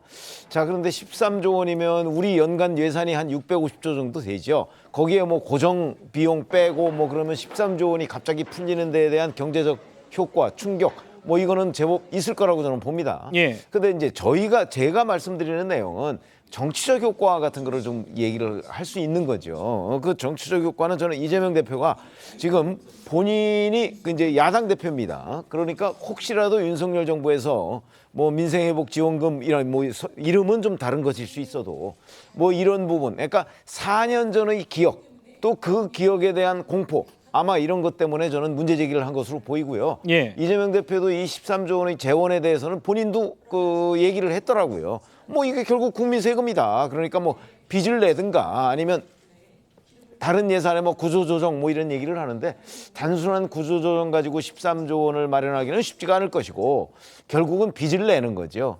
그래서 제가 보기에는 이재명 대표는 이런 부분에 관한 정치적 효과, 비록 뭐 경제적으로는 좀 문제가 있다고 할지라도 아마 그걸 노리고 일종의 그 어떤 포퓰리즘적 정책을 선제적으로 지금 내놓은 거다 이렇게 봅니다. 예. 여당에서 또 경제 전문가라 불리는 또 두 분이 있습니다. 바로 경제부총리를 지낸 추경호 민생경제특위 공동위원장인데 총선 앞두고 무책임한 선심성 공약을 내세우고 있다 이렇게 얘기했고요. 또 한 분은 유일호 전 경제부총리입니다. 완전히 실패한 정책, 소득주도 성장의 뜻을 이야기하고 있다 이렇게 비판을 했어요. 최창현 교수님. 경제 전문가 아닌데 자꾸 네. 얘기를 하는 건 저는 제 손을 넘는다고 생각해서 말을 자제하겠는데 뭐 보편적 복지와 선별적 복지의 논쟁이에요. 그러니까 지난번에도 왜 코로나 때 10만 원씩 다 받고 그랬잖아요. 받으니까 좋더라고요, 저도. 쓰고 그랬는데 되게 그때 보니까 10만 원 받고 이제 지역에 따라 달랐잖아요. 서울시와 경기도가 다르고 그랬었던 기억이 있는데 받은 사람들 얘기가 이걸 빨리 쓰자. 막 쓰자 그러는데 이게 말하자면 경기 진작이나 내수 진작 효과는 분명히 있어요. 상권에 돈이 도니까. 근데 지금 문제는 그런 중요한 긍정적 효과가 있습니다만 지금 물가가 역시 중요한 쟁점이라고 봐요. 지금 전 세계적으로. 물가가 지금 대파 논쟁이 이제 붙고 그랬잖아요. 뭐 윤 대통령이 이제 850원인가 얘기했다. 계속 그거 지금 아주 그냥 비판을 받고 있는데 근데 어쨌든 지금 현재 이 상태에서 13조 원이 적은 돈은 저는 아니라고 생각해요. 예. 25만 원씩 해서 한 가구가 막 4명 가구라면 이제 100만 원 아니에요? 네. 100만 원을 가지고 이제 쫙 전 국민에게 주는 거란 말이죠. 근데 이건 또 다시 논란이 또 될 수 있어요. 아무리 지금 상황이 어렵다 하더라도 부자들도 똑같이 돈을 받느냐. 어려운 사람한테 뭐라죠. 이런 논쟁이 되는 건 바람직한 얘기인데 아무튼 네. 물가에 분명히 자극을 줄 거라고요. 그러니까 현재 전 세계적인 경제 어려움은 역시 물가 문제이기 때문에 이건 조금 조심스러울 필요가 있는데 아무튼 간에 유권자들이 볼 때는 돈 받으면 좋은 느낌이 들 수 있겠죠. 아마 그걸 노린 것 같긴 해요. 예. 알겠습니다. 자, 그러면 한동훈 위원장이 제시한 그런 정책들도 바로 살펴보죠. 저출생 대책의 일환으로 다자녀 가구에 대한 정책을 발표했는데 한번 들어보시겠습니다. 저출생 대응 정책의 소득 기준 폐지하겠습니다. 다자녀의 기준을 현행 3자녀에서 2자녀로 일괄 변경하고 생활 지원을 한층 강화하겠습니다. 다자녀 지원을 대중교통 요금 할인 그리고 농산물 할인까지 확대하겠다는 말씀을 드립니다. 3자녀 이상 가구에 대해서는 모든 자녀의 대학 등록금을 전액 면제하겠습니다. 자, 그런데 재밌는 게요. 이 공약에 대해서 이재명 대표가 나 동의한다 이런 뜻밖의 반응을 보였습니다. 들어오시죠. 국민의힘이 이제 좀 정신을 차린 것 같습니다. 매우 훌륭한 제안이고 우리 더불어민주당도 이미 여러 차례 제안했던 정책들과 일맥상통합니다. 지금까지 국민의힘이 계속 반대 입장을 취해오다가 선거가 급하니까 입장이 바뀐 것 같은데 매우 칭찬합니다. 한동훈 위원장 3자녀 이상 가구에 대해서는 대학 등록금을 전액 면제하겠다 이렇게 밝혔는데요. 송 변호사님 어떻게 보셨습니까? 국민의힘이 반대했다는 것은 좀 팩트 체크가 필요할 것 같습니다. 왜냐하면요, 이 다자녀의 기준을 일단 3명에서 2명으로 변경하는 거는요, 서울시의회에서 먼저 했어요. 조례를 개정해가지고 지금은 2명 이상이면 이제 다자녀로 보기로 했거든요. 네. 서울시의회는 국민의힘이 다수당입니다. 그렇기 때문에 국민의힘이 반대했다? 저는 좀 잘 이해하기가 어렵고요. 어쨌든 저출산 대책에 대해서는 여야가 힘을 합쳐서 머리를 맞대고 대안을 만들고 실행을 해야죠. 지금 서울시 합계 출산율이 0.55명입니다. 그러면은요, 우리가 그 현재 세대가 100명이라고 가정했을 때 그 100명이 자녀 세대에 가면은 28명이 되고요. 손자 세대에 가면 8명이 되고요. 그 다음 세대에 가면 2명이 된다는 겁니다. 굉장히 충격적인 숫자거든요. 그러니까 이것만큼은 우리가 여야가 입씨름을 하거나 논쟁할 것이 아니라 정말로 머리를 맞대고 합심을 해서 해야 됩니다. 뭐 이재명 대표가 표현은 좀 거칠었지만 뭐 동의를 하신 것은 저는 잘하셨다고 봅니다. 예, 김 대변인님. 지금 이재명 대표가 전 국민에게 25만 원씩 주겠다고 하니까 한동훈 위원장이 대학 등록금 전액 면제도 그러면 포퓰리즘에 들어가는 거 아니냐 이런 얘기가 나와서요. 어떻게 보십니까? 지금 그 방금 전에 말씀 주셨습니다만 다자녀의 그 다자녀를 지금 3명에서 2명으로 일괄 변경, 뭐 일괄 변경이라는 표현을 쓰셨으니까 좀 이해는 되는데 사실 서울뿐만 아니라 경기도 그리고 많은 지자체에서 이미 다자녀의 기준을 3자녀에서 2자녀로 바꿔놔 있습니다. 그래서 이 부분 하나 짚고요. 그다음에 지금 대학 등록금 전액 면제 굉장히 좋은 얘기인 것 같아요. 국민빛 그 청사진 참 좋은데 이거 역시 좀 전에 그 이재명 대표의 25만 원 민생회복복지지원금 이거 비판하고 똑같은 질문을 제가 역으로 한번 드려볼게요.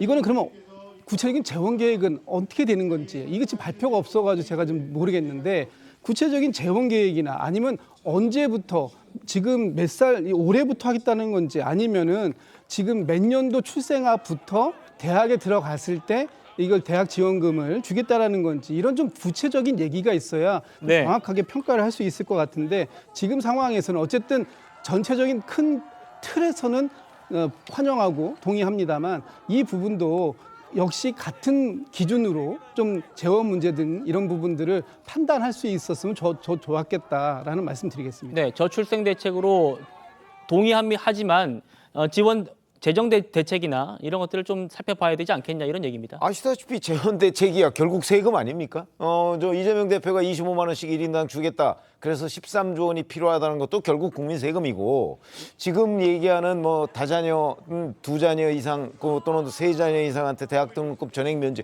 이것도 결국 세금이죠.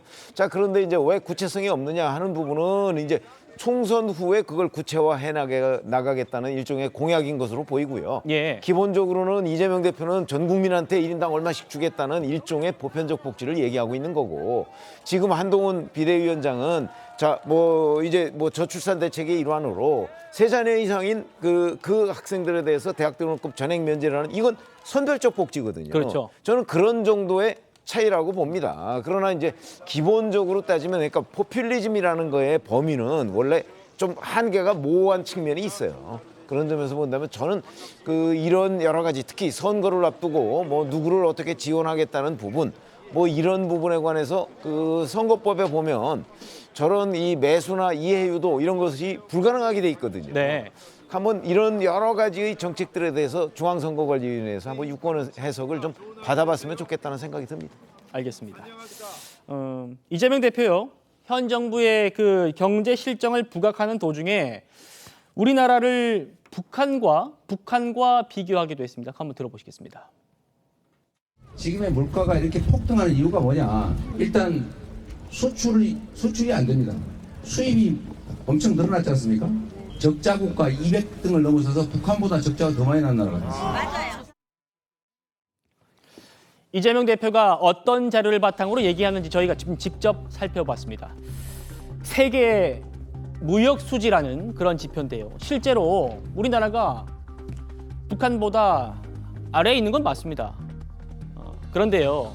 다음이요. 이걸 한번 보시죠. 181이라는 대한민국은 수출이 5,750억 3,300만 달러고요. 수입이 5,894억이어서 수지로 보면 플러스 마이너스 보면 적자 144억 달러다. 이거고. 111위인 북한은 수출이 3억 달러고 수입이 19억 달러입니다. 그래서 플러스 마이너스 해보면 마이너스 15억이다. 그래서 앞선 그래픽 볼까요? 다시. 그래서 절대적인 수치를 보면 북한이 우리보다 위에 나오는 걸로 됩니다만 앞서 보신 그런 절대적인 경제 규모 차이가 있는 겁니다. 송 변호사님. 어떻게 보십니까? 이재명 대표가 우리나라의 얘기를 하면서 북한과 비교를 한 게 마땅한가라는 얘기를 드리고 있는 겁니다. 북한 돈이 없어서 수입을 못하는 거고요. 지금 북한하고 비교한 건 너무 가당치가 않죠. 아까 저희가 그 무역수지 순위도 봤습니다만은 단순히 무역수지만 갖고 어떤 국가의 경제 건전성이나 이런 걸 논한다면은 일본, 프랑스, 영국은 뭐 오래전에 망했어야 된다는 결론이 되거든요. 이거는 굉장히 적절하지 못한 그 사례인 것 같고요. 그 이재명 대표가 마음이 급한 건 알겠어요. 더더군다나 조국 혁신당으로부터 지금 비례도 잠식당하고 있기 때문에 갈수록 현장에 다닐 때마다 센 발언을 하시고 마치 우리나라 경제가 망해가고 있는 것처럼 얘기합니다. 그런데 정말로 경제를 최소한의 이해를 하고 있는 정치인이라면 이런 건 얘기해서는 안 되죠. 예, 최 교수님. 네. 이 지표, 무역수지 지표에 보면 일본이라든지 미국이라든지 소위 말하는 선진국들 다 우리나라보다 아래의 순위를 하고 있습니다. 어떻게 좀 보십니까? 이건 너무 이재명 대표가 너무 많이 나간 것 같아요. 왜냐하면 지금 이제 우리나라 적자하고 수출 규모하고 비교를 해야 될 거예요. 그 비율을 비교를 해야죠. 근데 지금 북한은 숫자는 워낙 적지만 적자의 규모 적지만 수출에 비해서 터무니없거든요. 이게. 근데 이런 상황을 비교한다는 게 단순 비교인데 저 부분이 저건 비교 자체가 틀렸어요. 보세요. 우리나라 수출이 5,750억인데 무역 수지 적자는 지금 144억이란 말이에요. 근데 수치가 터무니없이 적죠 우리가. 예. 근데 지금 북한은 보세요. 수출이 3억 달러인데 수지는 지금 무역 수지 적자는 15억 달러라고 훨씬 더 많잖아요. 이런 걸 비교를 해야죠. 저 단순하게 무조건 절대 수출 가지고 비교한다는 건 이재명 대표가 너무 이거는 많이 나가신 거예요. 이건 너무 비교가 잘못됐어요. 네, 김대변인. 경제학적으로도. 예. 지금 이게 이제 전혀 우리가 이제 그런 말을 하지 않습니까? 가리키는 달을 보라니까 손가락 끝만 보고 있다 이런 말씀들을 하시는데 이게 전형적인 그런 것 같습니다. 좀 아까 이재명 대표가 이렇게 얘기합니다. 물가가 이렇게 폭등하는 이유가 뭐냐? 일단 수출이 안 된다. 그리고 수입이 엄청나게 늘었다. 이런 얘기를 합니다. 지금 좀 아까 그 지표 뭐 지금 나오고 있는지 모르겠습니다만 거기서 보면 수출이 그 줄어든 거 그래서 적자가 지금 적자 폭이 140억 달러 이상 난 건 이건 팩트 아닙니까? 지금 중요한 건 어느 나라하고 비교했느냐가 중요한 것이 아니고 이 대표가 얘기하려고 했던 것은 우리의 지금 경제 사정이 수출이 잘 안 되고 있다라는 걸 얘기하는 것인데 예. 그것을 달을 좀 봐주시면 더 좋겠다. 달을 가리키는 손가락 끝만 보지 마시고 이런 말씀 드리겠습니다. 김 대변인께서 달을 보라고 하시니까 진짜 달은 이거 같습니다. 최 의원님. 우리나라가 지금 수출 적자가 난 이유가 네. 중국에 대한 우리나라의 지금 대미 의존 우리 정부가 중국을 좀 경시하고 미국만 챙기다 보니까 이렇게 수출 적자가 나는 거 아니냐. 결국에는 중국을 좀 더 자극하지 말라 이런 내용이 좀 담겨 있는 것 같거든요. 그게 이제 뭐 중국에 쎄쎄하면 해결된다는 식의 이재명 대표 발언하고 맥락이 좀 같다고 보는데요. 예. 자, 지금 이제 우리가 수입과 수출의 저런 수치들은 기본적으로 보면 사실은 저게 그 여러 가지 상황이나 그때의 여건 뭐 이런 거에 따라서 굉장히 많이 변동폭이 심하거든요. 더군다나 뭐 환율 같은 것도 있고요. 그렇기 때문에 지금 저거를 그 어느 특정 시점에 자, 우리가 수출이 안 된다. 뭐 그리고 수입은 너무 많다. 이렇게 표현하는 거는 경제를 종합적으로 이해하는 태도는 아닌 것 같고요. 그러니까 더군다나 그걸 뭐 이것저것 따지지 않고 북한하고 비교했다는 자체는 어이가 없는 거죠. 그거는 무역 수지라는 전체적인 거에 대한 이해도가 떨어지기 때문이지 그걸 뭐 우리가 수출이 안 된다. 그 뭐 수출이 아주 잘 될 때도 있고 안 될 때도 있는 거거든요. 그런 점에서 본다면 지금 이제 뭐 선거 운동을 하면서 돌아다니다 보니까 그리고 정부 심판론을 얘기하다 보니까 너무 유리한 수치만 본인이 자꾸 끄집어내서 그 현 정부를 공격하는 것이 아닌가 저는 그런 판단이 됩니다. 알겠습니다. 저희는 다음 주제로 넘어가겠습니다.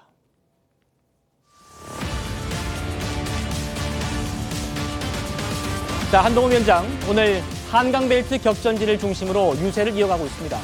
특히 신당동 떡볶이 타운에서 국민의 미래 선대위원장으로 선임된 인요한 위원장과 처음으로 호흡을 맞추었습니다. 그 모습 영상으로 만나보시죠.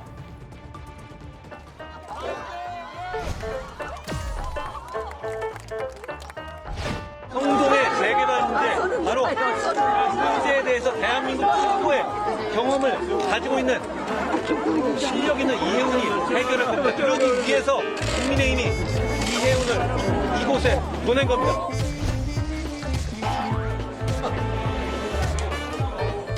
떡볶이 좋아하세요? 우리 아주 좋아하고 마누라의 최고 메뉴니까 그렇게 우리 마누라 그리고 저희 혹시 콜라 예, 저도 콜라 예. 아, 저도 콜라. 예. 우리 올 콜라네. 콜라로 원대교 석단지 하나 만들겠어요.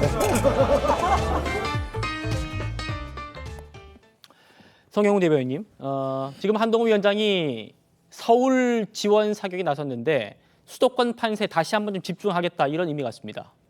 그렇습니다. 지금 오늘 한강벨트 6곳을 방문하지 않았습니까? 사실 그 한 주의 일정을 지금 서울에서 시작을 하고 특히 한강벨트에서 시작을 한 것은 이 지역이 이번 선거 판세를 좌우하는 중요한 전략적 요충지다라는 그런 장소의 정치학이 담겨 있다고 볼 수 있을 것 같습니다. 예. 오늘 방문한 지역들이 4년 전 총선에서 유감스럽게도 6대0의 결과가 나왔던 곳입니다. 그 국민의힘이 미래통합당 시절에 한석도 차지하지 못한 곳들인데요. 그런 곳에서부터 의석을 탈환해서 국민 여러분의 선택을 받아야 그 원내 일당이 되고 안정 의석수를 가져갈 수 있다. 이런 포부가 담겨 있다고 보시면 좋을 것 같습니다. 네, 여러분 보신 것처럼 신당동 떡볶이 타운에서는 인요한 위원장과 또 한동훈 위원장이 서로 제로 콜라를 주문하는 모습도 화제였는데요.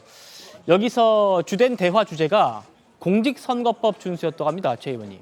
네. 그 요새 이제 공직선거법 위반 얘기가 많이 나오잖아요. 왜냐하면 예. 공직선거 운동이 시작되기 전에는 사실 마이크를 사용할 수가 없거든요. 그런데 이제 그렇습니다. 그게 사람이 모이는 곳에 따라서 이런저런 그 얘기들이 많이 나오다 보니까 서로 그 상대방에 대해서 뭐 선거법 위반이다 뭐 이런 지적이 많이 나오니까 뭐 그 부분에 관해서 이제 좀 앞으로 주의해서 신경 써서 하자. 그런데 뭐 사실 오늘이 25일이고 28일부터면 공식선거 운동이 시작됩니다. 그렇습니다. 아마 그런 제한이 없어질 걸로 보입니다. 예, 김 대변인님. 지금 국민의힘에서 아마 민주당을 고발한 것 같아요. 어떻게 좀 당에선 평가하고 있습니까? 그 지금 이제 선거 분위기가 이제 과열되어 가는 이제 도중이다 이렇게 보여지는데 이제 선거 시즌에 뭐 상대 당에 대한 맞고발전이 그 불가피한 측면이 없지 않아 있습니다. 그러나 지금 명확하게 선거법을 위반한 행위를 가지고 고발한 것과 또 그런 소지가 있어 보인다고 고발하는 것은 좀 내용에 좀 차이가 있기 때문에 뭐 가급적이면은 뭐 그 선거 그 법을 준수해 가면서 유권자 여러분들께 각 당의 그 정강 정책이라든지 정책 방향을 설명드릴 수 있는 시간들을 가지려고 노력하는 것이 중요하다 생각합니다. 알겠습니다. 인요한 위원장, 내일은 천안함 사건 14주년을 맞아서 각 후보들과 백령도를 찾을 계획이라고 합니다. 한동훈 위원장과의 이 투톱 체제가 좀 어느 정도 완성된 느낌인데 송영훈 대변인님, 당에서는 인요한 위원장에 대한 평가는 좀 어떻게 나오고 있습니까?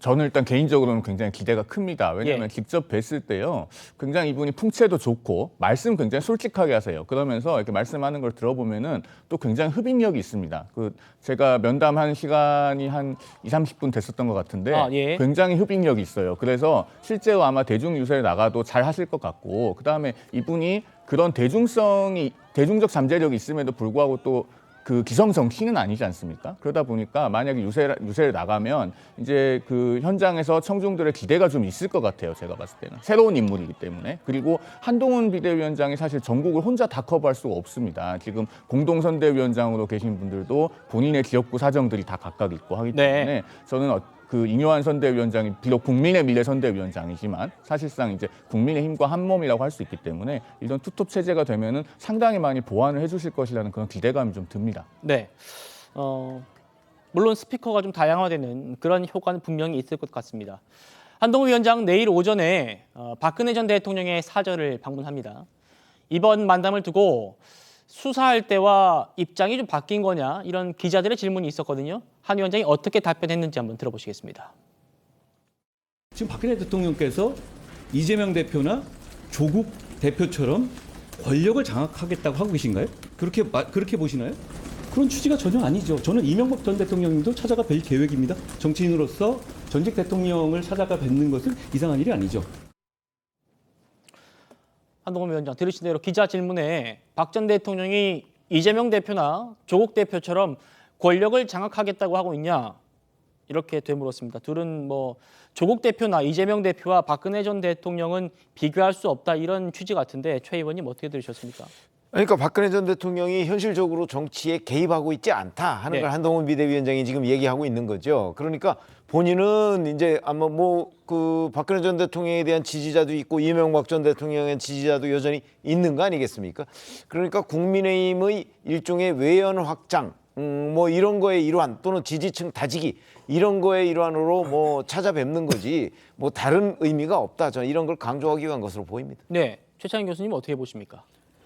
박근혜 전 대통령이 지금 뭐 박근혜 전 대통령 만나도 무슨 큰 외연 확장 같은 거 없을 거예요. 아까 우리 최 의원 잘 말씀하셨는데 보수층 다지는 효과는 있을 거예요. 특히 대구에서 뭐 저기 도태우 후보 뭐 출마하고 무소속 출마했지 않습니까? 네. 게다가 저기 장현찬 후보도 또 부산 수영 또 무소속 출마하고 이런 것들에 대해서 뭔가 이제 보수층의 이탈을 방지하려고 하는 것 같은데 좀 큰 의미는 없는 것 같아요. 단지 그냥 가장 필요한 거 필요 조건을 일단 만나는 게 아니냐 이렇게 생각을 합니다. 예.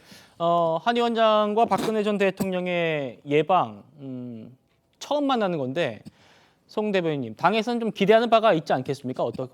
이 만남이 예. 굉장히 의미가 있죠. 왜냐하면요, 우리가 이제 자꾸 강하면서 무슨 조국의 강, 탄핵의 강 이걸 동렬해 놓는 분들이 있는데 사실 둘은 많이 다릅니다. 조국 대표는 본인의 어쨌든 대법원 재판이 남아 있고 그런 상황에서도 국회의원이 되겠다고 하고 당도 만들었어요. 그렇기 때문에 조국의 강은 현재 진행형입니다. 그 강을 건너서 되돌아올 것이냐 하는 문제들이 현재 진행형이고, 반면에 탄핵은 이미 역사가 됐습니다. 재판 다 끝났고 그다음에 박근혜 전 대통령이 현실 정치를 하고 계신 것도 아니고, 그리고 우리가 모두가 알고 있다시피 한동훈 비대위원장이 과거에 이 수사에 참여했었는데 그런 한동훈 비대위원장이 정치인으로서 박근혜 전 대통령을 예방을 하면은요, 그거야말로 탄핵의 강을 완전히 매립하는 것이죠. 더 이상 건너거나 되돌아오고의 문제가 아니라 이제는 완전히 매립하는 것이 됩니다. 그렇기 때문에 이게 비록 선거를 앞두고 있기도 합니다만은 그 자체로 사회 통합에 크게 기여하는 일입니다. 저는 이 문제를 너무나 선거용으로만 보지 말았으면 좋겠다는 생각이 듭니다. 예, 알겠습니다.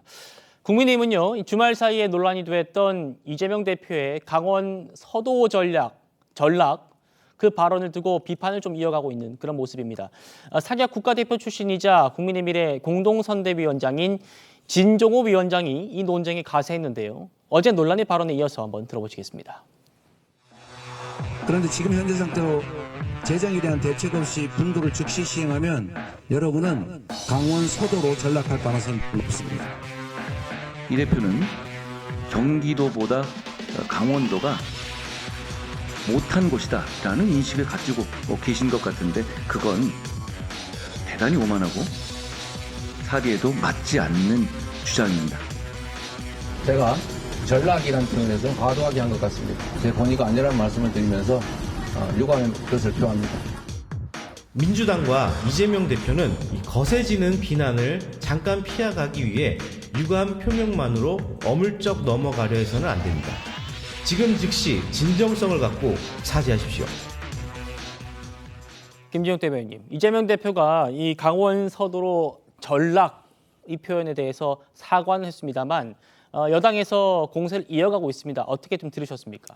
지금 이제 그 이재명 대표의 단어 하나하나를 가지고 이렇게 매번 공격을 하시는 입장은 제가 충분히 이해는 하겠습니다만 바람직하지 않다라는 말씀 드리고요. 지금 이재명 대표가 경기도지사를 해보면서 지금 단계적 분도론을 주장을 하는 개인적 입장을 표명한 것입니다. 당의 공식적 입장도 아니고요. 또 지금 현재 그 김동연 경기도지사는 이 경기 북부의 특별자치도를 지금 주장하고 있는 입장입니다. 그래서 당 내에서 아직 정확하게 입장이 그 확인되지 않은 부분들에 대한 게 있다, 이런 말씀 드리고, 예. 지금 이재명 대표가 그 본인이 생각하는 이 남쪽, 경기 남쪽에서 많은 재원이 나오고 그것이 북쪽에 일부 올라가는 이런 상황들이 오늘 당장에서 해결될 수 있는 부분이 아니기 때문에 좀 어렵지 않겠냐라는 개인적 소신을 얘기한 것이지, 그 부분에 대해서 어떤 다른 그 강원도나 이런 쪽에 그걸 비하하려고 했던 목적이 있었던 것은 아니다라는 얘기 드리고요. 예. 지금 그 경기 그 분도와 관련돼서 짧게 한 말씀만 드리면, 네. 지금 경기도의 김동연 지사가 경기 북부 특별자치도를 만들기 위해서 그 2022년도 취임 이후부터 굉장히 오랜 시간 준비해 왔습니다. 그리고 지금 경기 북부 지역이 중첩 규제로 많은 부분들 투자할 수 있는 여력이 있음에도 불구하고 투자를 할 수 없는 이런 규제 현실에 대한 부분들을 해소하자라는 노력들이 있는 것이거든요. 그런 부분에 동의하고 있는 당내의 많은 의원들도 계시다. 이 말씀을 함께 드립니다. 알겠습니다. 최 의원님. 네. 그러니까 이재명 대표가 요즘에 이제 계속 전해드리고 있는 게 정부 심판론을 부각하면서 수위가 높아가고 있다, 이런 모습을 저희가 전해드리고 있는데, 그러면서 좀 말실수도 나오시고 그러는 것 같아요.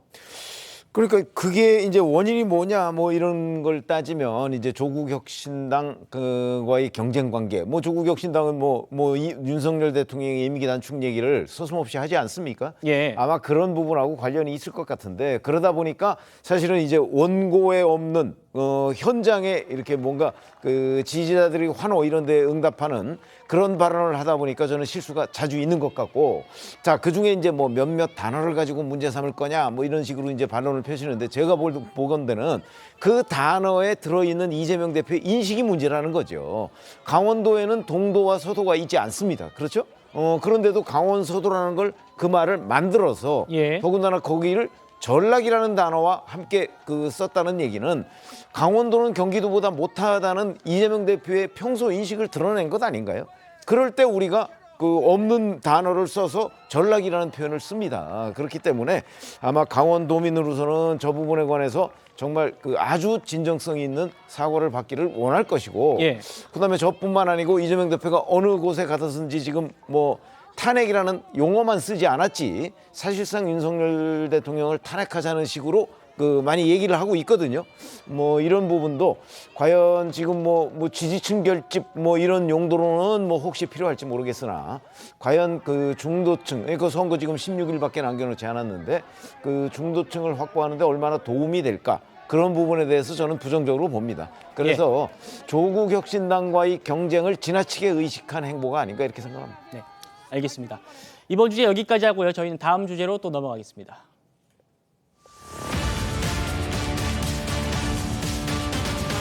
자, 그야말로 강대강 대치 중이던 정부와 의료계 사이에 지난 주말 국민의힘 한동훈 위원장이 중재자로 나서면서요.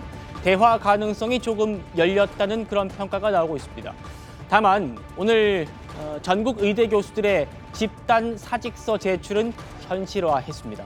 오늘 한 위원장이 설명 직접 한번 들어보시죠. 첫술에 배부를 수는 없는 것이고요. 파국을 막기 위한 중재를 하겠다라고 제가 말씀드린 것이고, 그런 중재가 꼭 필요하다는 간절한 호소를 제가 이 교수님들로부터 들은 것이기 때문에 지켜봐 주십시오. 정부가 의대 중원 규모를 2,000명에서 조절할 필요성도 있다고 보시는지. 정부가 해온 방향성이라든가 이런 부분에 대해서는 많은 국민들이 동의하고 계시다고 생각합니다. 중요한 건 대화의 장이 만들어지고 건설적인 대화가 시작되는 겁니다. 그 부분을 중재하겠다는 것이 저의 임무고, 여기서 제가 어떤 방향성을 제시하는 것은 오히려 저는 혼란을 가져올 거라고 생각해요. 법과 원칙대로 하겠다면서 강경했던 우리 정부의 입장도 좀 유연해진 것 같고요. 의료계 입장에도 보면 대화의 작은 물꼬 정도는 좀 트였다, 그런 평가가 나옵니다. 이제 정부와 의료계의 그런 실질적인 대화가 언제쯤 이루어질지 그게 관심인데 당에서는 좀 어떻게 보고 계십니까? 일단은 그래도 대화의 물꼬가 트였다는 점에서는 꽤 기대할 만한 것 같습니다. 일단 중재라고 하는 건 말 그대로 이제 가운데 들어가서 하는 거 아닙니까? 그런데 이 의교협에서 먼저 이제 한동훈 비대위원장 측에 대화를 제안을 했고요, 요청을 했지 않습니까? 그리고 정부에서도 어제 회동이 있고 나서 이제 윤석열 대통령께서 바로 한덕수 국무총리에게 지시를 해서 당과 협의를 하고, 그 다음에 또 전공의들에 대한 어떤 행정적인 제재는 좀 신중하게 해라, 유연하게 해라, 그렇게 지시를 하셨기 때문에 그러면 어쨌든 양쪽 다 지금 반응이 있는 겁니다. 물론 한동훈 비대위원장도 첫 술에 배부를 수 없지 않느냐 이렇게 표현을 하셨듯이 이게 워낙에 오랫동안 교착 상태였기 때문에 하루 이틀 사이에 이게 타결이 될 것 같지는 않습니다만, 일단은 대화가 시작될 수 있다는 것만 해도 다행스럽게 보이고, 조금 더 지켜보시면은 그래도 좀 좋은 소식을 들을 수 있지 않을까 하는 생각이 듭니다. 예, 최 교수님. 핵심적인 게 보니까 지금 2,000명 증원 문제예요. 지금 정부는 2,000명은 절대 양보할 수 없다. 이번에 2,000명의 증원이 다 확정이 됐잖아요. 지방의대 포함해가지고 말이죠. 내년에 바뀔 수 있는 거겠습니다만, 그러니까 2,000명에 대해서 정부가 좀 유연성을 좀 가져야 돼요. 한동훈 위원장이 돌파구를 열은 건 잘한 겁니다. 지금 현재 선거 얼마 안 남았잖아요. 보름밖에 안 남았는데 시간이 별로 없어요. 이제 중재자 역할하고 이제 물꼬트 언제 반영됩니까, 표에. 시간이 많으면 이게 충분히 할 수 있는 건데, 정부는 지금 요지부동 2,000명을 양보 못 하겠다는 거고, 지금 한동훈 위원장은 어쨌든 자기가 방향성을 가지면 안 된다고 얘기하는 건 일리가 있는 말이긴 한데, 아무튼 의료 갈등, 의정 갈등이 지금 계속 여건이 수수방관했다고요. 이 지금 국민의힘이 말이죠. 그래서 대단히 이상했던 게, 근데 어떻게 집권당으로서 저기에 대해서 얘기가 없나 도대체, 이 난리가 나는데 그야말로 이런 생각이 들었었는데, 이제 만수지탄이 감이 있습니다만 이제 개입한 건 잘한 건데, 이거 2,000명의 문제를 풀어가야 돼요. 그래야지 의사들도 뭔가 테이블에 앉을 수 있는 것이고, 전 이거 시간이 너무 없어요 지금. 지금 여건이 점점 어려워진 선거인데, 지금 수도권 판세도 점점 어렵다고 좀 보는데, 이거 이렇게 지금 한가하게 이제 시작했다고 하기에는 지금 시간이 별로 없습니다. 예.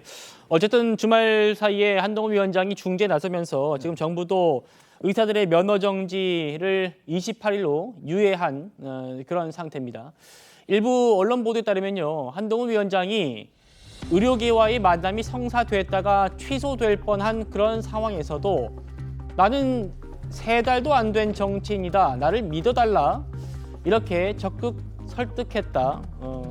이런 비하인드 스토리가 전해지고 있는데요. 최 의원님. 기본적으로 정부와 의료계의 지금 대충돌 뭐 이런 게 바탕에는 불신이 있습니다. 예. 지금 의료계에서는 뭐 보건복지부 뭐 이런 그 정부 관계자들을 믿지 못하겠다는 거 아니겠습니까? 그리고 이제 그러면서 자꾸 뭐 뒤통수를 친다 뭐 이런 생각을 많이 하고 있는 것 같은데, 자, 한동훈 비대위원장은 이제 본인은 이 구체적인 부분에까지는 들어가지 않으면서 일단 그 정부와 의료계가 함께 만나는 그런 중재는 할 수 있겠다, 아마 이래서 뛰어든 것으로 보이는데, 지금 뭐 아주 이제 초기입니다, 일종의.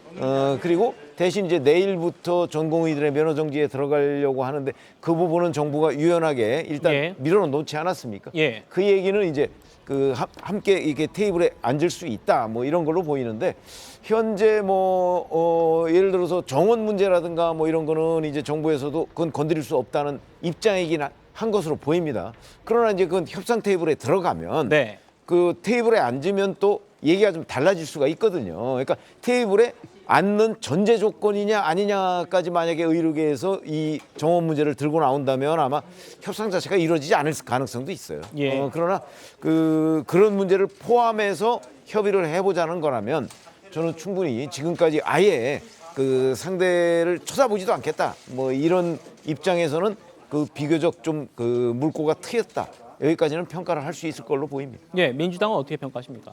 지금 한동훈 위원장이 일단 중재자로 나선 부분에서는 뭐 평가합니다. 그러나 서로 지금 마주 달리는 기차 사이에서 한동훈 위원장이 가운데에서 낑긴 형국이 될 수도 있겠다라는 좀 그 평가를 좀 드릴 수밖에 없는데, 왜 그러냐면은 뭐 윤석열 대통령 입장에서는 지금 이 의료 공백의 장기화 사태를 빨리 해결하고 싶은 부분 분명히 있었을 겁니다. 네. 또 한동훈 위원장 입장에서도 이번 총선에서 가장 그 리스크, 정부에서 리스크로 평가되고 있는 의료 공백 사태를 어떻게 해서든지 빨리 해소시켜 보려고 하는 그런 의지도 있었던 것 같아요. 그런데 딱 여기까지다. 지금 문제가 이것을 반전 카드로 쓸 수 있으려면 한동훈 위원장이 뭔가 재량권이 있어야 되는데, 한동훈 위원장에겐 지금 그런 재량권이 없습니다. 정부는 2,000명 그 의대 정원 절대 포기 불가라고 지금 얘기하고 있지 않습니까? 무슨 이 전공의들의 이 면허를 정지시키는 거, 이것은 전공의들한테는 어떤 그 명분이 되지 않아요. 이분들이 원하는 건 지금 현재 2,000명이 정원이 너무 과하다라는 것이고, 이것에 대한 타협 여지가 있느냐 하는 부분이 대화의 선결 조건이라고 보입니다. 근데 또 하나 문제가 있습니다. 지금 대학들의, 좀 전에 최 교수님께서 말씀 주셨던 것처럼 지방대학을 포함해서 이 두 대학들의 의대 정원이 이미 배정이 끝났습니다. 확정됐습니다. 이거 다음 달 되면 2025학년도, 내년 학년도죠. 내년 입시의 수시 모집 요강이 발표가 지금 다음 달에 될 예정입니다. 또 5월 말까지 이 대교협에서 대입 전형 시행 세부 계획이 확정될 예정입니다. 이렇게 지금 다 그 모든 일정들이 순서적으로 기다리고 있는 와중에 이 문제를 갖다가 2,000명 정원 조정에 대한 여지를 열어둘 수 없는 정부의 입장이 있기 때문에 이 부분은 제가 볼 때, 그래서 제가 그 마주 달리는 기차 사이에 한동훈 위원장이 호기롭게 들어갔습니다만 문제가 아니라 그 사이에서 그 끼어 있는 상황이 될 수도 있겠다라고 말씀드리는 겁니다. 저희가 취재하기로는 한동훈 위원장이 어느 정도의 재량권을 가지고 이 두 정부와 또 의사 단체의 중재를 나선 걸로 저희는 좀 알고 있습니다만, 송 변호사님. 제가 민주당에 짧게 좀 질문을 드리고 싶은 게, 예전에 이재명 대표가 그랬나요? 민주당에서는 나중에 한동훈 비대위원장이 등장해서 이 의료계와의 갈등을 수습하고 뭔가 이렇게 정원을 약간 양보해서 짠하고 수습하는 거 아니냐, 그렇게 해서 주인공이 되려는 거 아니냐, 이런 얘기도 하시던데, 또 지금 대변인님께서는 한동훈 위원장이 아무런 재량이 없어서 그 기차 사이에 낀 신세가 되지 않느냐, 이렇게 말씀하시는데 민주당의 정확한 입장이 뭔지 사실 좀 궁금합니다. 알겠습니다. 한동훈 위원장의 말대로요, 뭐 한 번 만나가지고 풀릴 그럴 갈등이었으면 이렇게까지 오지도 않았겠다라는 생각도 듭니다만, 의료진의 보살핌이 필요한 현장의 우리 국민들이 걱정입니다. 일단 전국 의대 교수들은 집단 사직서 제출을 시작했는데요. 전국 의과대학 교수 협의회 의장 그 입장을 한번 들어보시겠습니다. 정부에 의한 입학 정원과 정원 배정의 철회가 없는 한 이 위기는 해결될 수 없으며, 철회 의사가 있다면 혹은 검토의 의사가 있다면 국민들 앞에서 모든 현안을 논의할 준비가 되어 있다. 대한의사협회도 그렇고 전공의 협의회도 그렇고 정원에 대한 백지화와 재검토를 이야기하고 있는데 이 백지화라는 것이 저는 혁명이라고는 생각하지 않습니다. 그러니까 과학적인 사실과 그다음에 정확한 추계 그리고 현재 의과대학의 교육 여건을 그리고 전공의 수련 여건을 잘 반영한 결과가 나오면 그거는 누구나 수용을 할 수 있다라고 생각을 합니다. 최 의원님, 한동훈 위원장이 어떤 나름의 재량권을 가지고 지금 중재에 나섰고 지금 들으신 입장도 의사들의 입장도 우리가 무조건 영명이라고 백지화하자는 게 아니다라는 얘기예요. 그래서 그러니까 이제 지금 양쪽의 얘기를 들어보면 협상의 의지를 가지고 있다고 저는 봅니다. 그런데 이제 정부는 정부대로 공식적으로 자 2,000명 정원이라는 거는 전혀 양보할 수가 없다 이렇게 얘기를 하고 있고 이쪽은 그냥 뭐 우리가 정원이 그 영명이다. 그러니까 정원을 하면 무조건 안 된다. 그런 건 아니다. 이제 이런 정도까지 지금 그 입장이 나와 있거든요. 네, 그 정도 기류 같습니다. 그렇죠. 그렇다면 이제 그 이게 공식적으로 아직 테이블에 그 지금 만나지는 않았어요. 예. 그렇기 때문에 제가 보건대는 양쪽이 양쪽대로의 그 숨은 카드를 몇 개 가지고 있을 거라고요. 하나만 있는 건 아닐 거라고 저는 보고 아마 한동훈 위원장은 양쪽을 다 지금 알고 있는 상황이니까 본인의 중재가 어디까지 과연 가능할 것인지 하는 부분에 대한 나름대로의 판단이 있을 거예요. 그러니까 일단 테이블에 한번 만나보면 지금까지는 만나지를 않았던 그렇습니다. 거 아닙니까? 그 만나보면 얘기가 좀 달라질 수도 있고 아니면 정말 민주당에서 그 얘기하는 대로 중간에 낄 수도 있는 거죠. 이게 뭐 한두 번 가지고 해결이 되겠습니까? 아마 그런 그 협상이 좀 진전되면서 뭔가 해결책이 나오지 않을까 하는 기대를 해봅니다. 예, 일단 물꼬는 좀 튀어진 것 같고요. 최 의원님 말씀처럼 한 테이블에 앉아보는 것, 이게 시작 아닐까 싶습니다. 전 1분 뒤에 돌아옵니다. 네, 저희는 내일도 오후 5시 10분에 찾아뵙겠습니다. 여러분 고맙습니다.